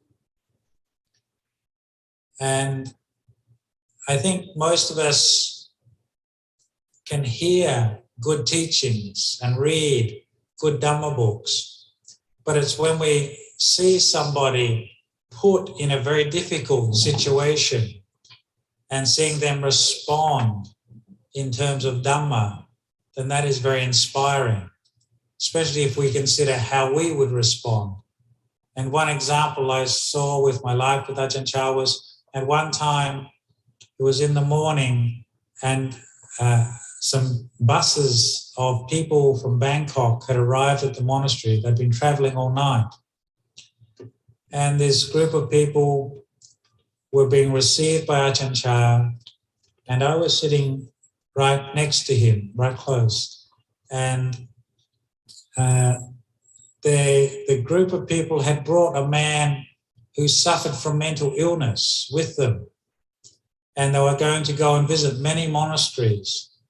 And they thought that if this man with mental illness went and made offerings to great monks, then he would create good karma, and that would help maybe in his difficult situation and create good karma for the future as well.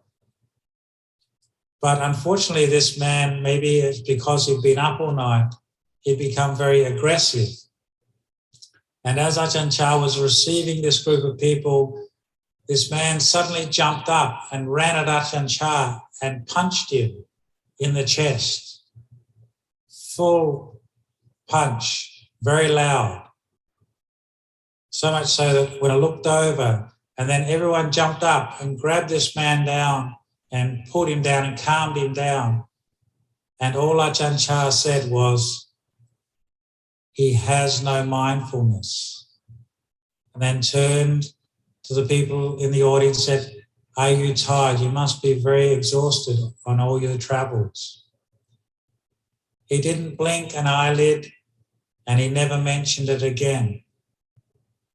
And to me, that was a reflection.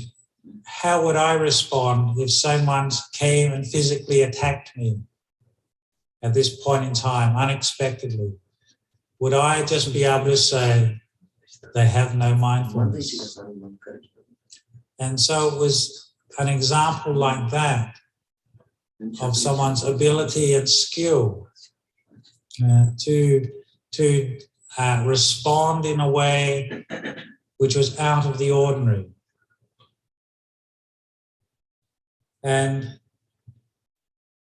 another example of Ajahn Chah's sort of response to difficult circumstances was one time there was a monk, a very senior monk in the town who was a study monk and a scholar.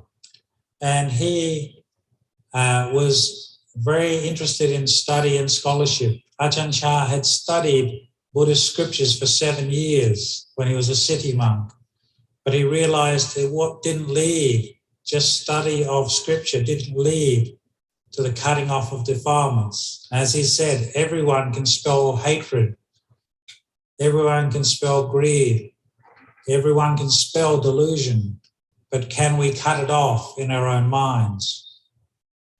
And so he decided to go off and practice meditation, just as he'd read that the Buddha had practiced and lived the spiritual life, and he sought out Ajahn Mun as his first teacher. Then when he came back and set up his monastery, there wasn't many forest monasteries, meditation monasteries in that area. And this particular monk is a scholar, and he was the senior monk of the district. And Ajahn Chah, at the beginning of the rains retreat, he would go and pay respects to all the senior monks in the area. And this particular monk, every time we would go and see him, he'd always criticize Ajahn Chah. We would take the whole monastery, 70 monks, and go and pay respects. And of course, his interest was in scholarship. And so he used to tell off Ajahn Chah all the time.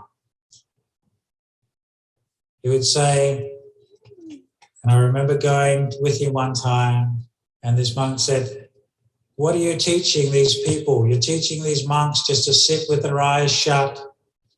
They can't see anything. They can't read anything. How are they going to know truth with their eyes shut? How are you going to know truth if you just shut your eyes and meditate? No one can see anything. It's just dark." And then he told Ajahn Chah he was teaching everybody to be ignorant and foolish. And he criticized him for an hour. And as we sat there, Ajahn Chah listened to the criticism, and then right at the end, his only comment was, "We will all know on the day we die who was true, who was right." And then he led everybody in asking for forgiveness. Now, I found that as a monk, a good example, because firstly, he was showing the monks that the Buddha's discipline and vinaya is not dependent on paying respects to only those people you like or agree with you or don't criticize you, but it's a way of training to everybody. And secondly, that he showed actually that the important thing is not what other people say about you, but actually what you do yourself, because we'll all measure ourselves, know what we've known and understand and realized in this lifetime at the moment we pass away. We can know before that, but we certainly will be able to measure ourselves at that time. And that is the most important thing. It is not what other people say or do to us, it's what we say and do ourselves. And the other way of training of Ajahn Chah's was through instructions and teaching. So he would be a person who would teach on all levels, teach the most basic things. One of the things that does stand out was his ability to teach lay people and monks as well, and nuns. Some great teachers are very skilled at teaching lay people, but do not develop a monastic following. Some teachers are very skilled at teaching monastics, but not so skilled at teaching lay people. Ajahn Chah had the great skill of teaching all communities, not only Buddhists as well, but even non-Buddhist communities. We used to have a Catholic priest come and stay in our monastery to practice meditation with Ajahn Chah, because he found him one of the most spiritual persons, he said, that he'd met in this lifetime, both from the Catholic tradition as well as even from the Buddhist tradition. And his example was always to come back to the Buddha's teachings. And that's why he always gave emphasis and focus on the Buddha, the Dhamma, and the Sangha. And actually, to be quite honest, I think, this is my interpretation, Ajahn Chah would not be so happy with having an Ajahn Chah Remembrance Day. My feeling would be it should be a Buddha Dhamma Sangha Remembrance Day.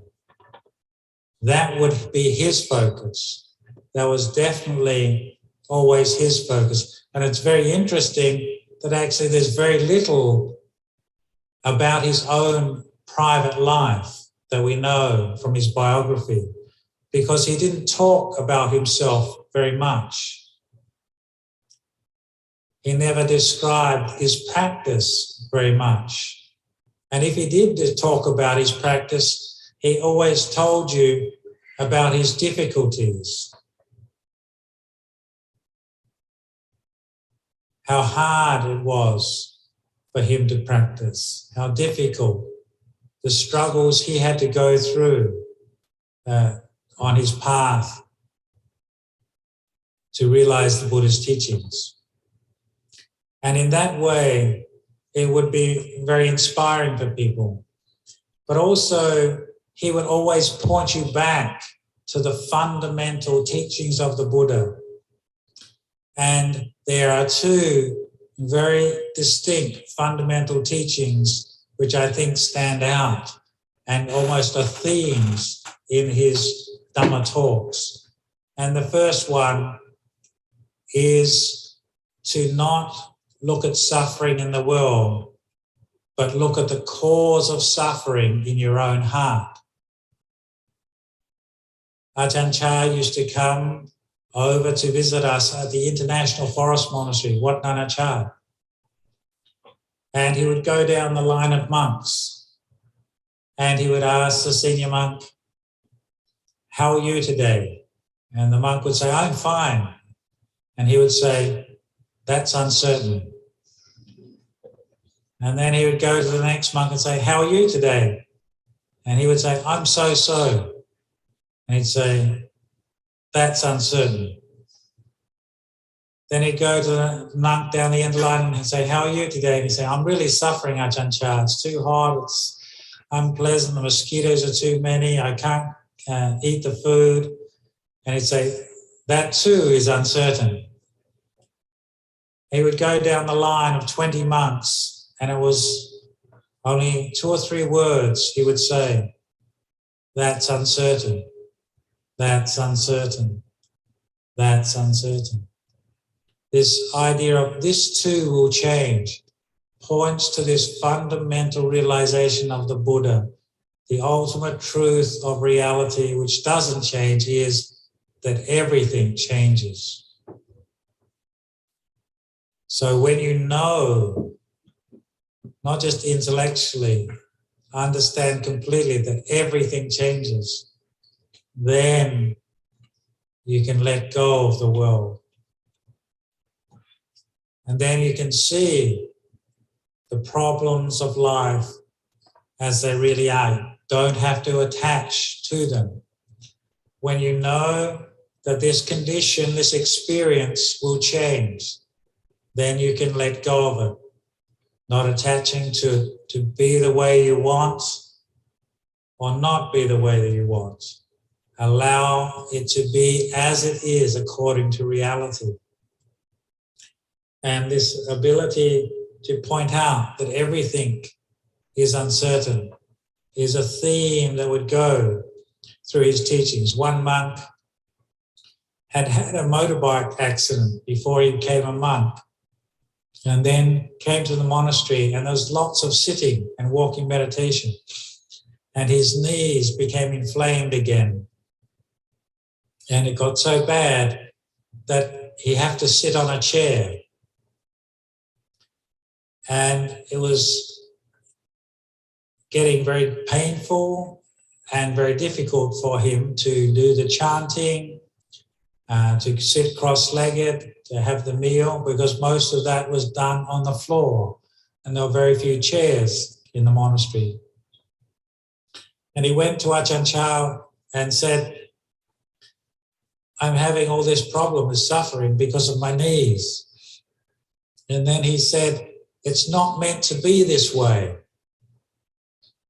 And Ajahn Chah said, if it's not meant to be this way, it wouldn't be this way.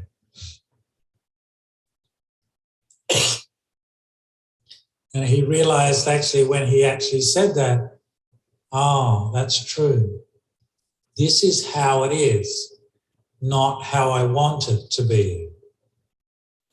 So he was able to observe and be aware of actually how things are. Not the way we idolize them and think they should be. And this was an important aspect of his style of teaching, to point you back. He wouldn't answer your problems and difficulties for you, but he'd get you to look at your own mind. For example, if he asked, how are you feeling today? And you said you're not happy, he'd always ask, what are you attached to? Because we know that suffering arises because of attachment. And if there's an attachment there, craving there, tanha there, then suffering will naturally arise. Then he would say, let go of the attachment. Because that, as we know in the Buddhist teachings, is the ending of suffering. So that was a very skillful pattern or strategic means that you could take away for dealing with problems and difficulties and suffering within one's life, whether in the present moment or in the future. If there's suffering arising, what am I attached to? When you see the attachment, then that's what you let go of, and the suffering ceases. That is the tool that the Buddha gave us.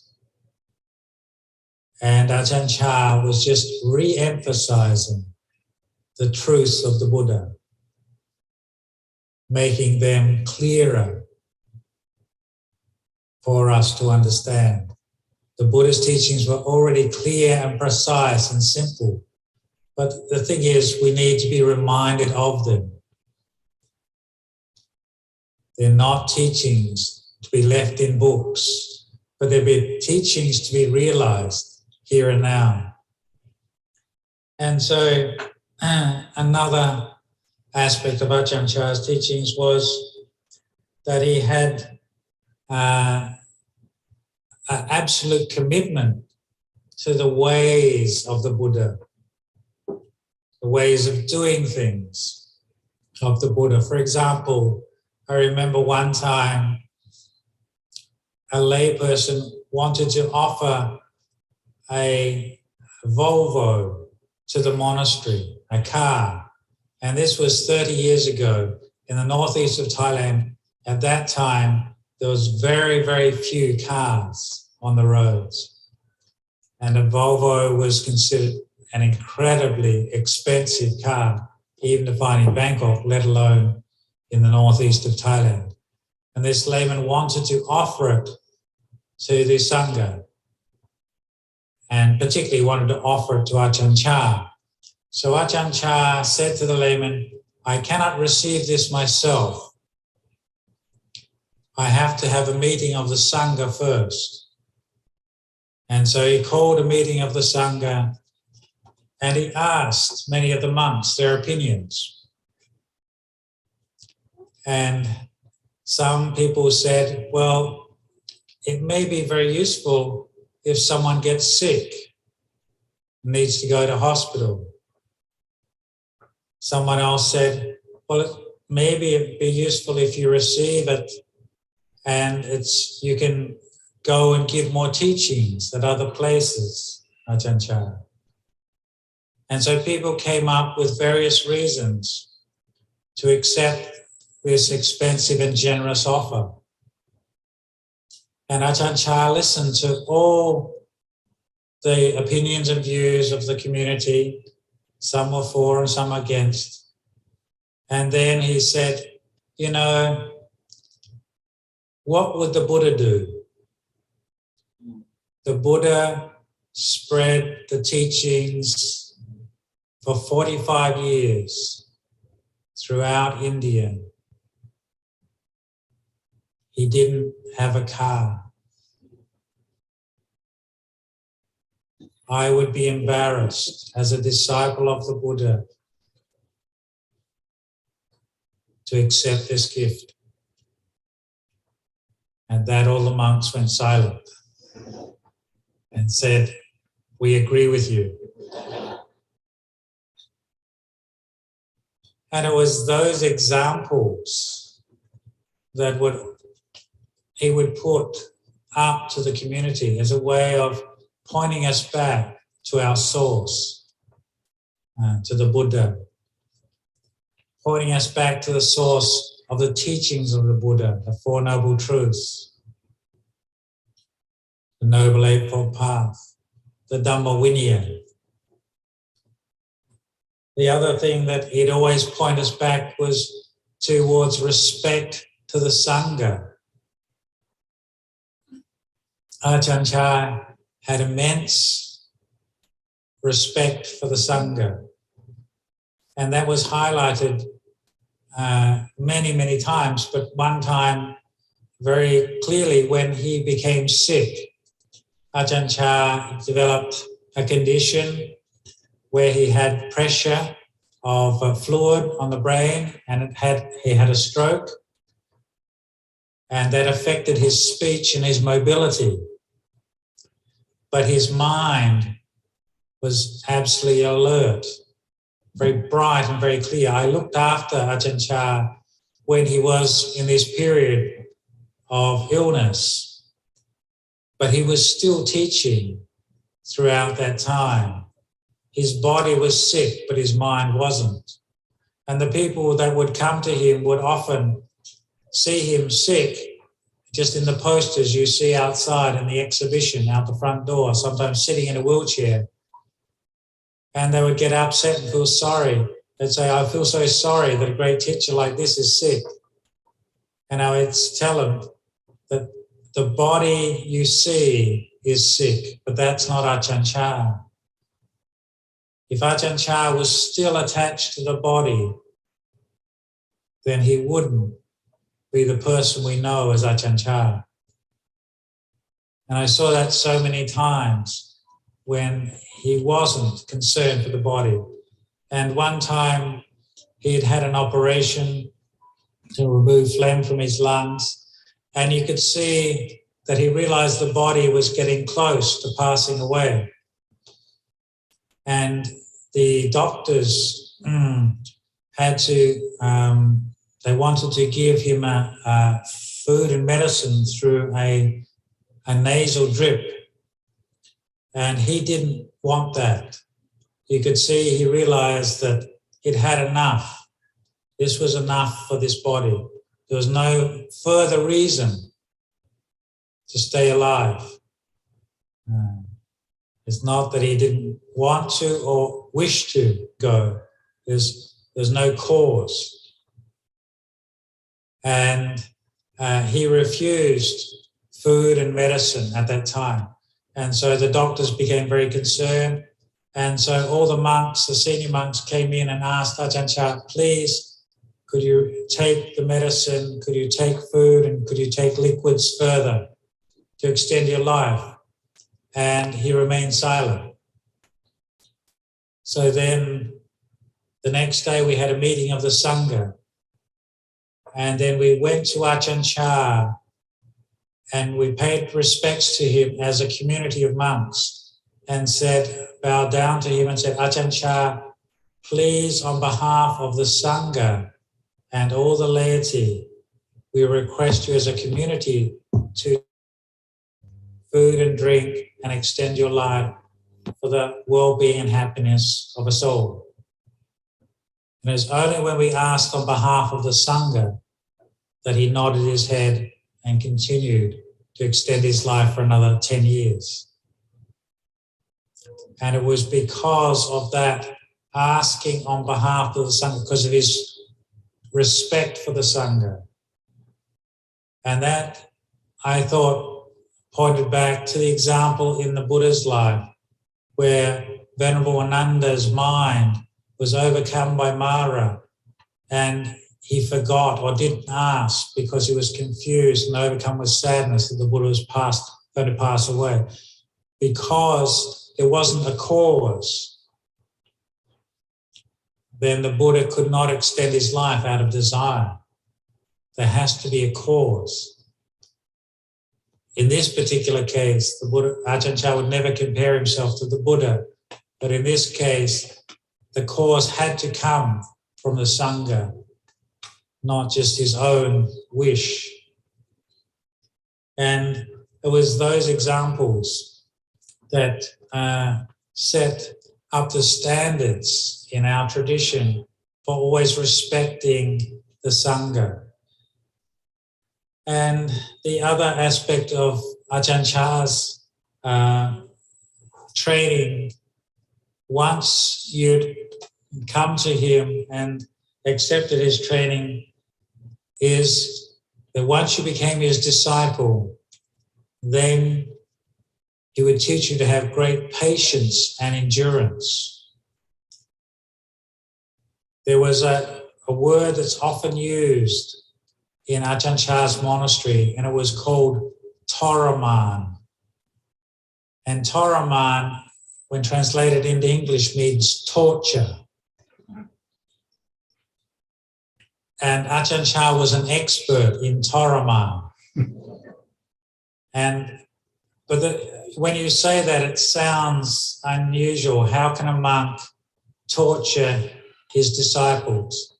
It's interesting, you never got the feeling that there was any motivation coming from a self behind it, that it was for your own good, that somehow he saw a weakness there and he would make you rise up to the occasion. And I'll give you an example. I was sitting in the Abosada hall, we were doing the chanting of the 227 rules of the monks. And then the Ajahn Chah gave a Dhamma talk. Normally he'd talk for an hour or two and we'd leave. But this day he talked for 7 hours. Now, if I talked for 7 hours to you tonight, then you would get an understanding of the word Torahman. Okay. Especially if you cannot leave this hall. You're not allowed to get up from your seat.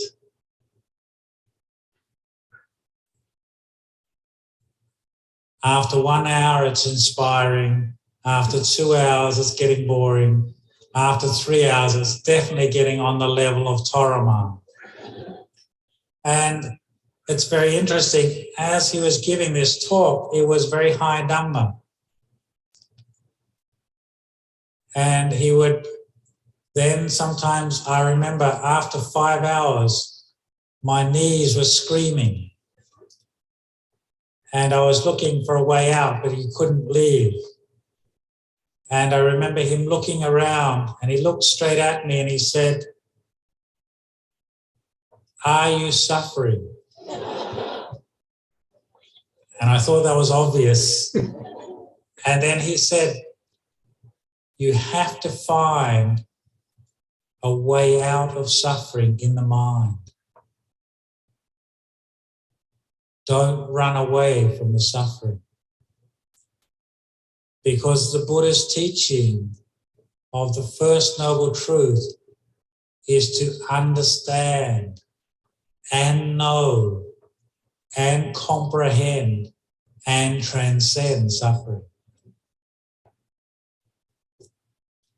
And so it was by pointing you back. And when he pointed me back to the mind, then you could see that, yes, he was actually giving you the opportunity. Because if you were just to sit meditation alone in your heart, you normally don't sit for 7 hours straight. When the pain gets strong in the knees, you want to shift or change. But he was using the peer group pressure of the community of monks sitting there and the pressure of the teacher sitting there. He was sitting without moving through the 7 hours as well. I'm sure his knees ached as well. But he was pointing us and each and every person back. Dukkha needs to be comprehended, investigated, and understood and transcended through that understanding, not through running away. And that was a great skill, but also I think his greatest skill was that he didn't lose many disciples as well. Because if it's coming from the wrong place, you cannot do that again. I cannot get my monks at my monastery to sit for 7 hours while I give a talk because of the paramitas are not there. The Dhamma is not the same. It's just like when the Buddha would give a talk to the monks, he would talk sometimes all through the night on Dhamma, and the monks would be listening, inspired, because of the paramitas of the Buddha, the spiritual qualities, the power of his mind, the power of his Dhamma teachings, the clarity of them, the skill in the presentation, and what they were pointing to, his ability to understand and comprehend the audience and the Dhamma to teach that audience at that particular time. That is a great teacher who can do that. And not everyone can do that. The other quality of Ajahn Chah's in terms of his Dhamma teaching was his teaching of how to let go of suffering. So not just pointing out to endure and be patient through what is difficult and unpleasant, but also to how to let go of things and how to put things down. And one of the monks was telling me that he went with a walk through with Ajahn Chah, and as they were walking through the forest, there was a big branch laying on the path, and Ajahn Chah got him to pick one end of the branch up, and Ajahn Chah picked the other. And as they picked it up, it was very heavy. And Ajahn Chah said, "Is it heavy?" And he said, "Yes." And then they threw it off into the forest and then said, "Now is it heavy?" And he said, "No." And he said, "So too, if your mind lets go of everything, it will be light." So he would say that if you let go of your attachments a little, you obtain a little peace. If you let go of your attachments a lot, you experience a lot of peace. If you let go of your attachments completely, you experience complete peace. And I want to maybe give you an example of his ability to teach. And this was a personal example. The first year after I became a monk in 1980, I spent the rains retreat with Ajahn Chah, and he had 70 monks staying in the monastery and about 50 nuns and many, many lay people coming in huge numbers to see him. And one day I went on alms round, and on the way back I was walking back with another monk who was again newly ordained. And on the way back, this monk started to find fault with the other monks in the monastery. This monk wasn't doing what he liked, and this monk didn't say what he wanted, and he was complaining. And I remember thinking, I didn't want to hear complaints about other good monks. And so I walked off ahead. But I kept on thinking, he shouldn't complain about other good monks. Why is he complaining about other good monks? And I started complaining about him. And as I was thinking, he shouldn't do that, he shouldn't think that, I walked into the monastery and I had my head down thinking and carrying on this conversation that had ended 10 minutes ago. And then I heard someone say in clear English, "Good morning." And I looked up and Ajahn Chah was standing a meter away from me with a big radiant smile on his face. And it was the first time I'd ever heard him speak English. It was he could only speak 2 phrases of English. The first one was "good morning," and the other one was, "Do you want a cup of tea?" Because he went to England twice, and everyone was always asking him, "Do you want a cup of tea?" And he said it's very easy to remember because it's like in the Pali chanting when the monks give the blessing, "Upakapati." Do you want a cup of tea? And so he always remembered that. And so this was his chance to practice his English on me. He said, "Good morning." And I remember putting my hands in Anjali and smiling and responding, "Good morning, Ajahn Chah. Good morning, Luang Por." We called him Venerable Father. "Good morning, Luang Por, Venerable Father." And he smiled. And of course, my mood changed. I'd completely forgotten what this monk had said. Went back, we had the meal. That day, I did sitting and walking meditation at my hut.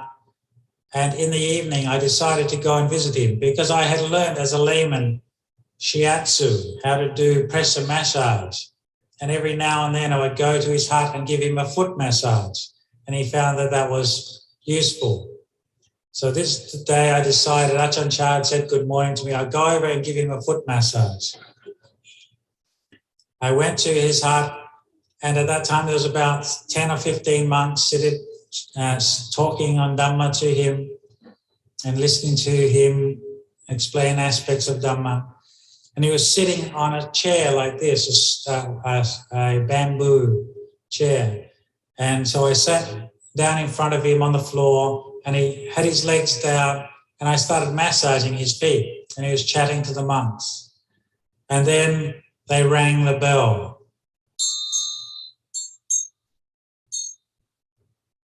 It was time for evening chanting. And the hall for the evening chanting was very close to his hut. And he told all the monks to leave and go off to do evening chanting. And he said, "Tanyana, you stay here." It was the first time I'd been alone with him. There were so many people usually around him.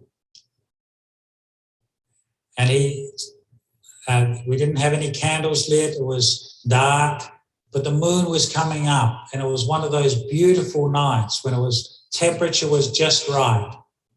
There was no mosquitoes around, and I was sitting with Ajahn Chah, and he just sat meditation, and I was massaging his feet, and then the monks started chanting, 70 monks, and I felt it was like in the heaven realms. There was listening monks chanting the praise of the Buddha Dhamma Sangha. And here you are repaying the debt of gratitude you owe to the teacher that the Buddha said you should do. And he was sitting there peacefully. And it was my chance to make a lot of merit. And just as I felt like my mind was in the heaven realms, he kicked me in the chest, and I fell backwards and hit my head. And then he pointed at me and said, see,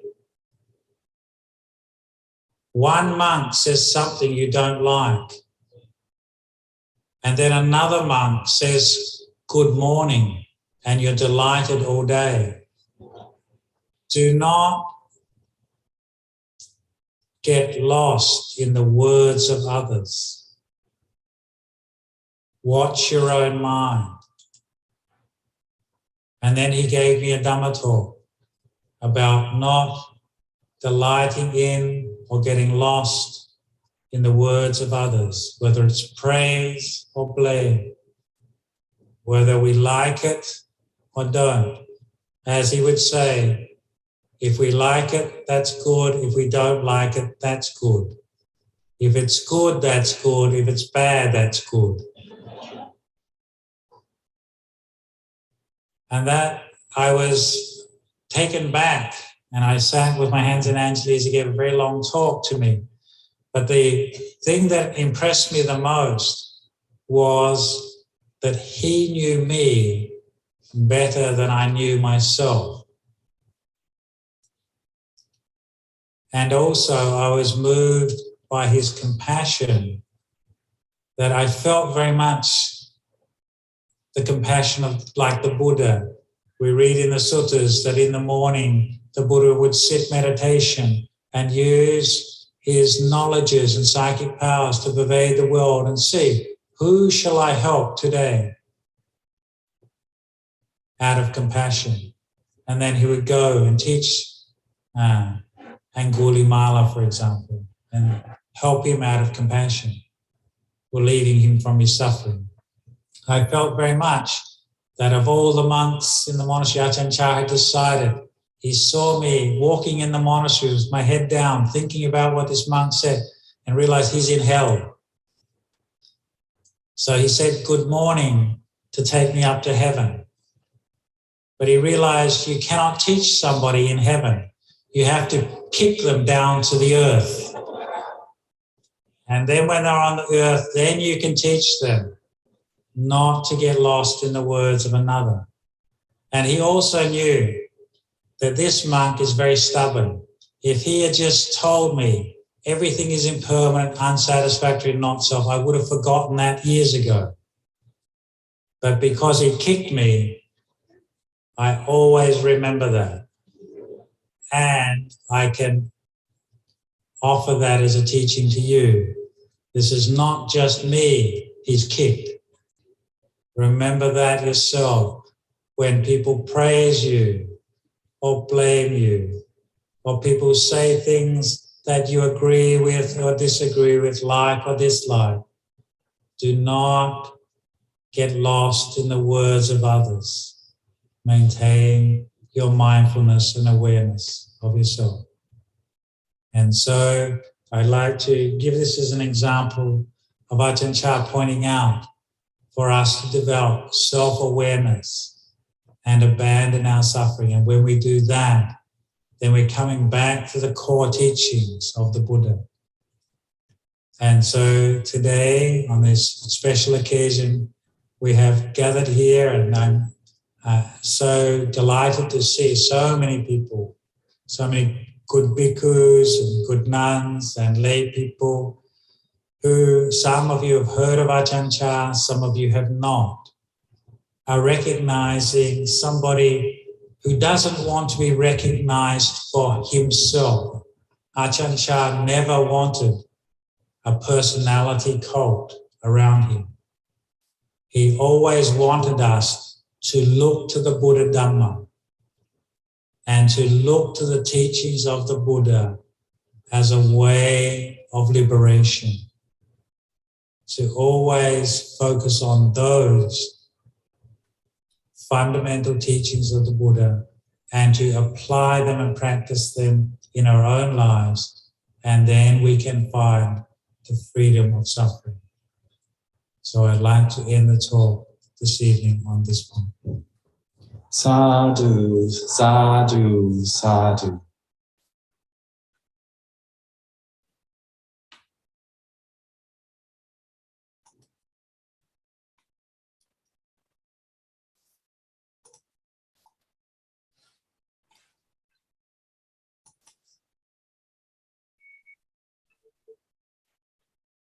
Oh, I wanted to stop the sharing.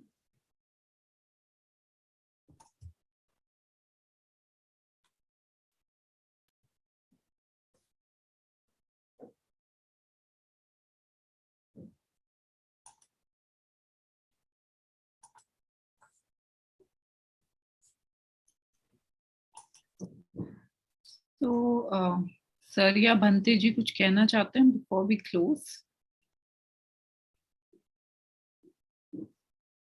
Not me.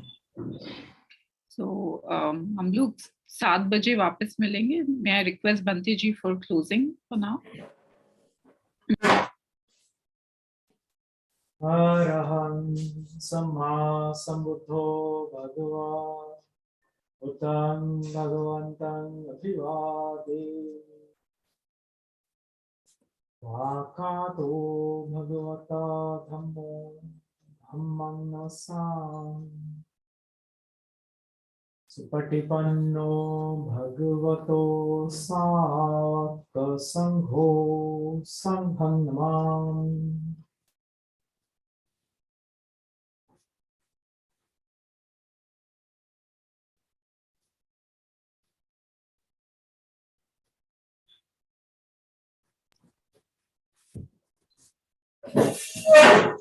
Let's pay respects to Bhante also.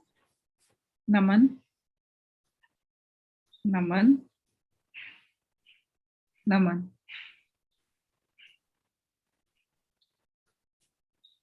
So we'll end the meeting for now. और 7 बजे भी हम इसी same Zoom link पर मिलेंगे.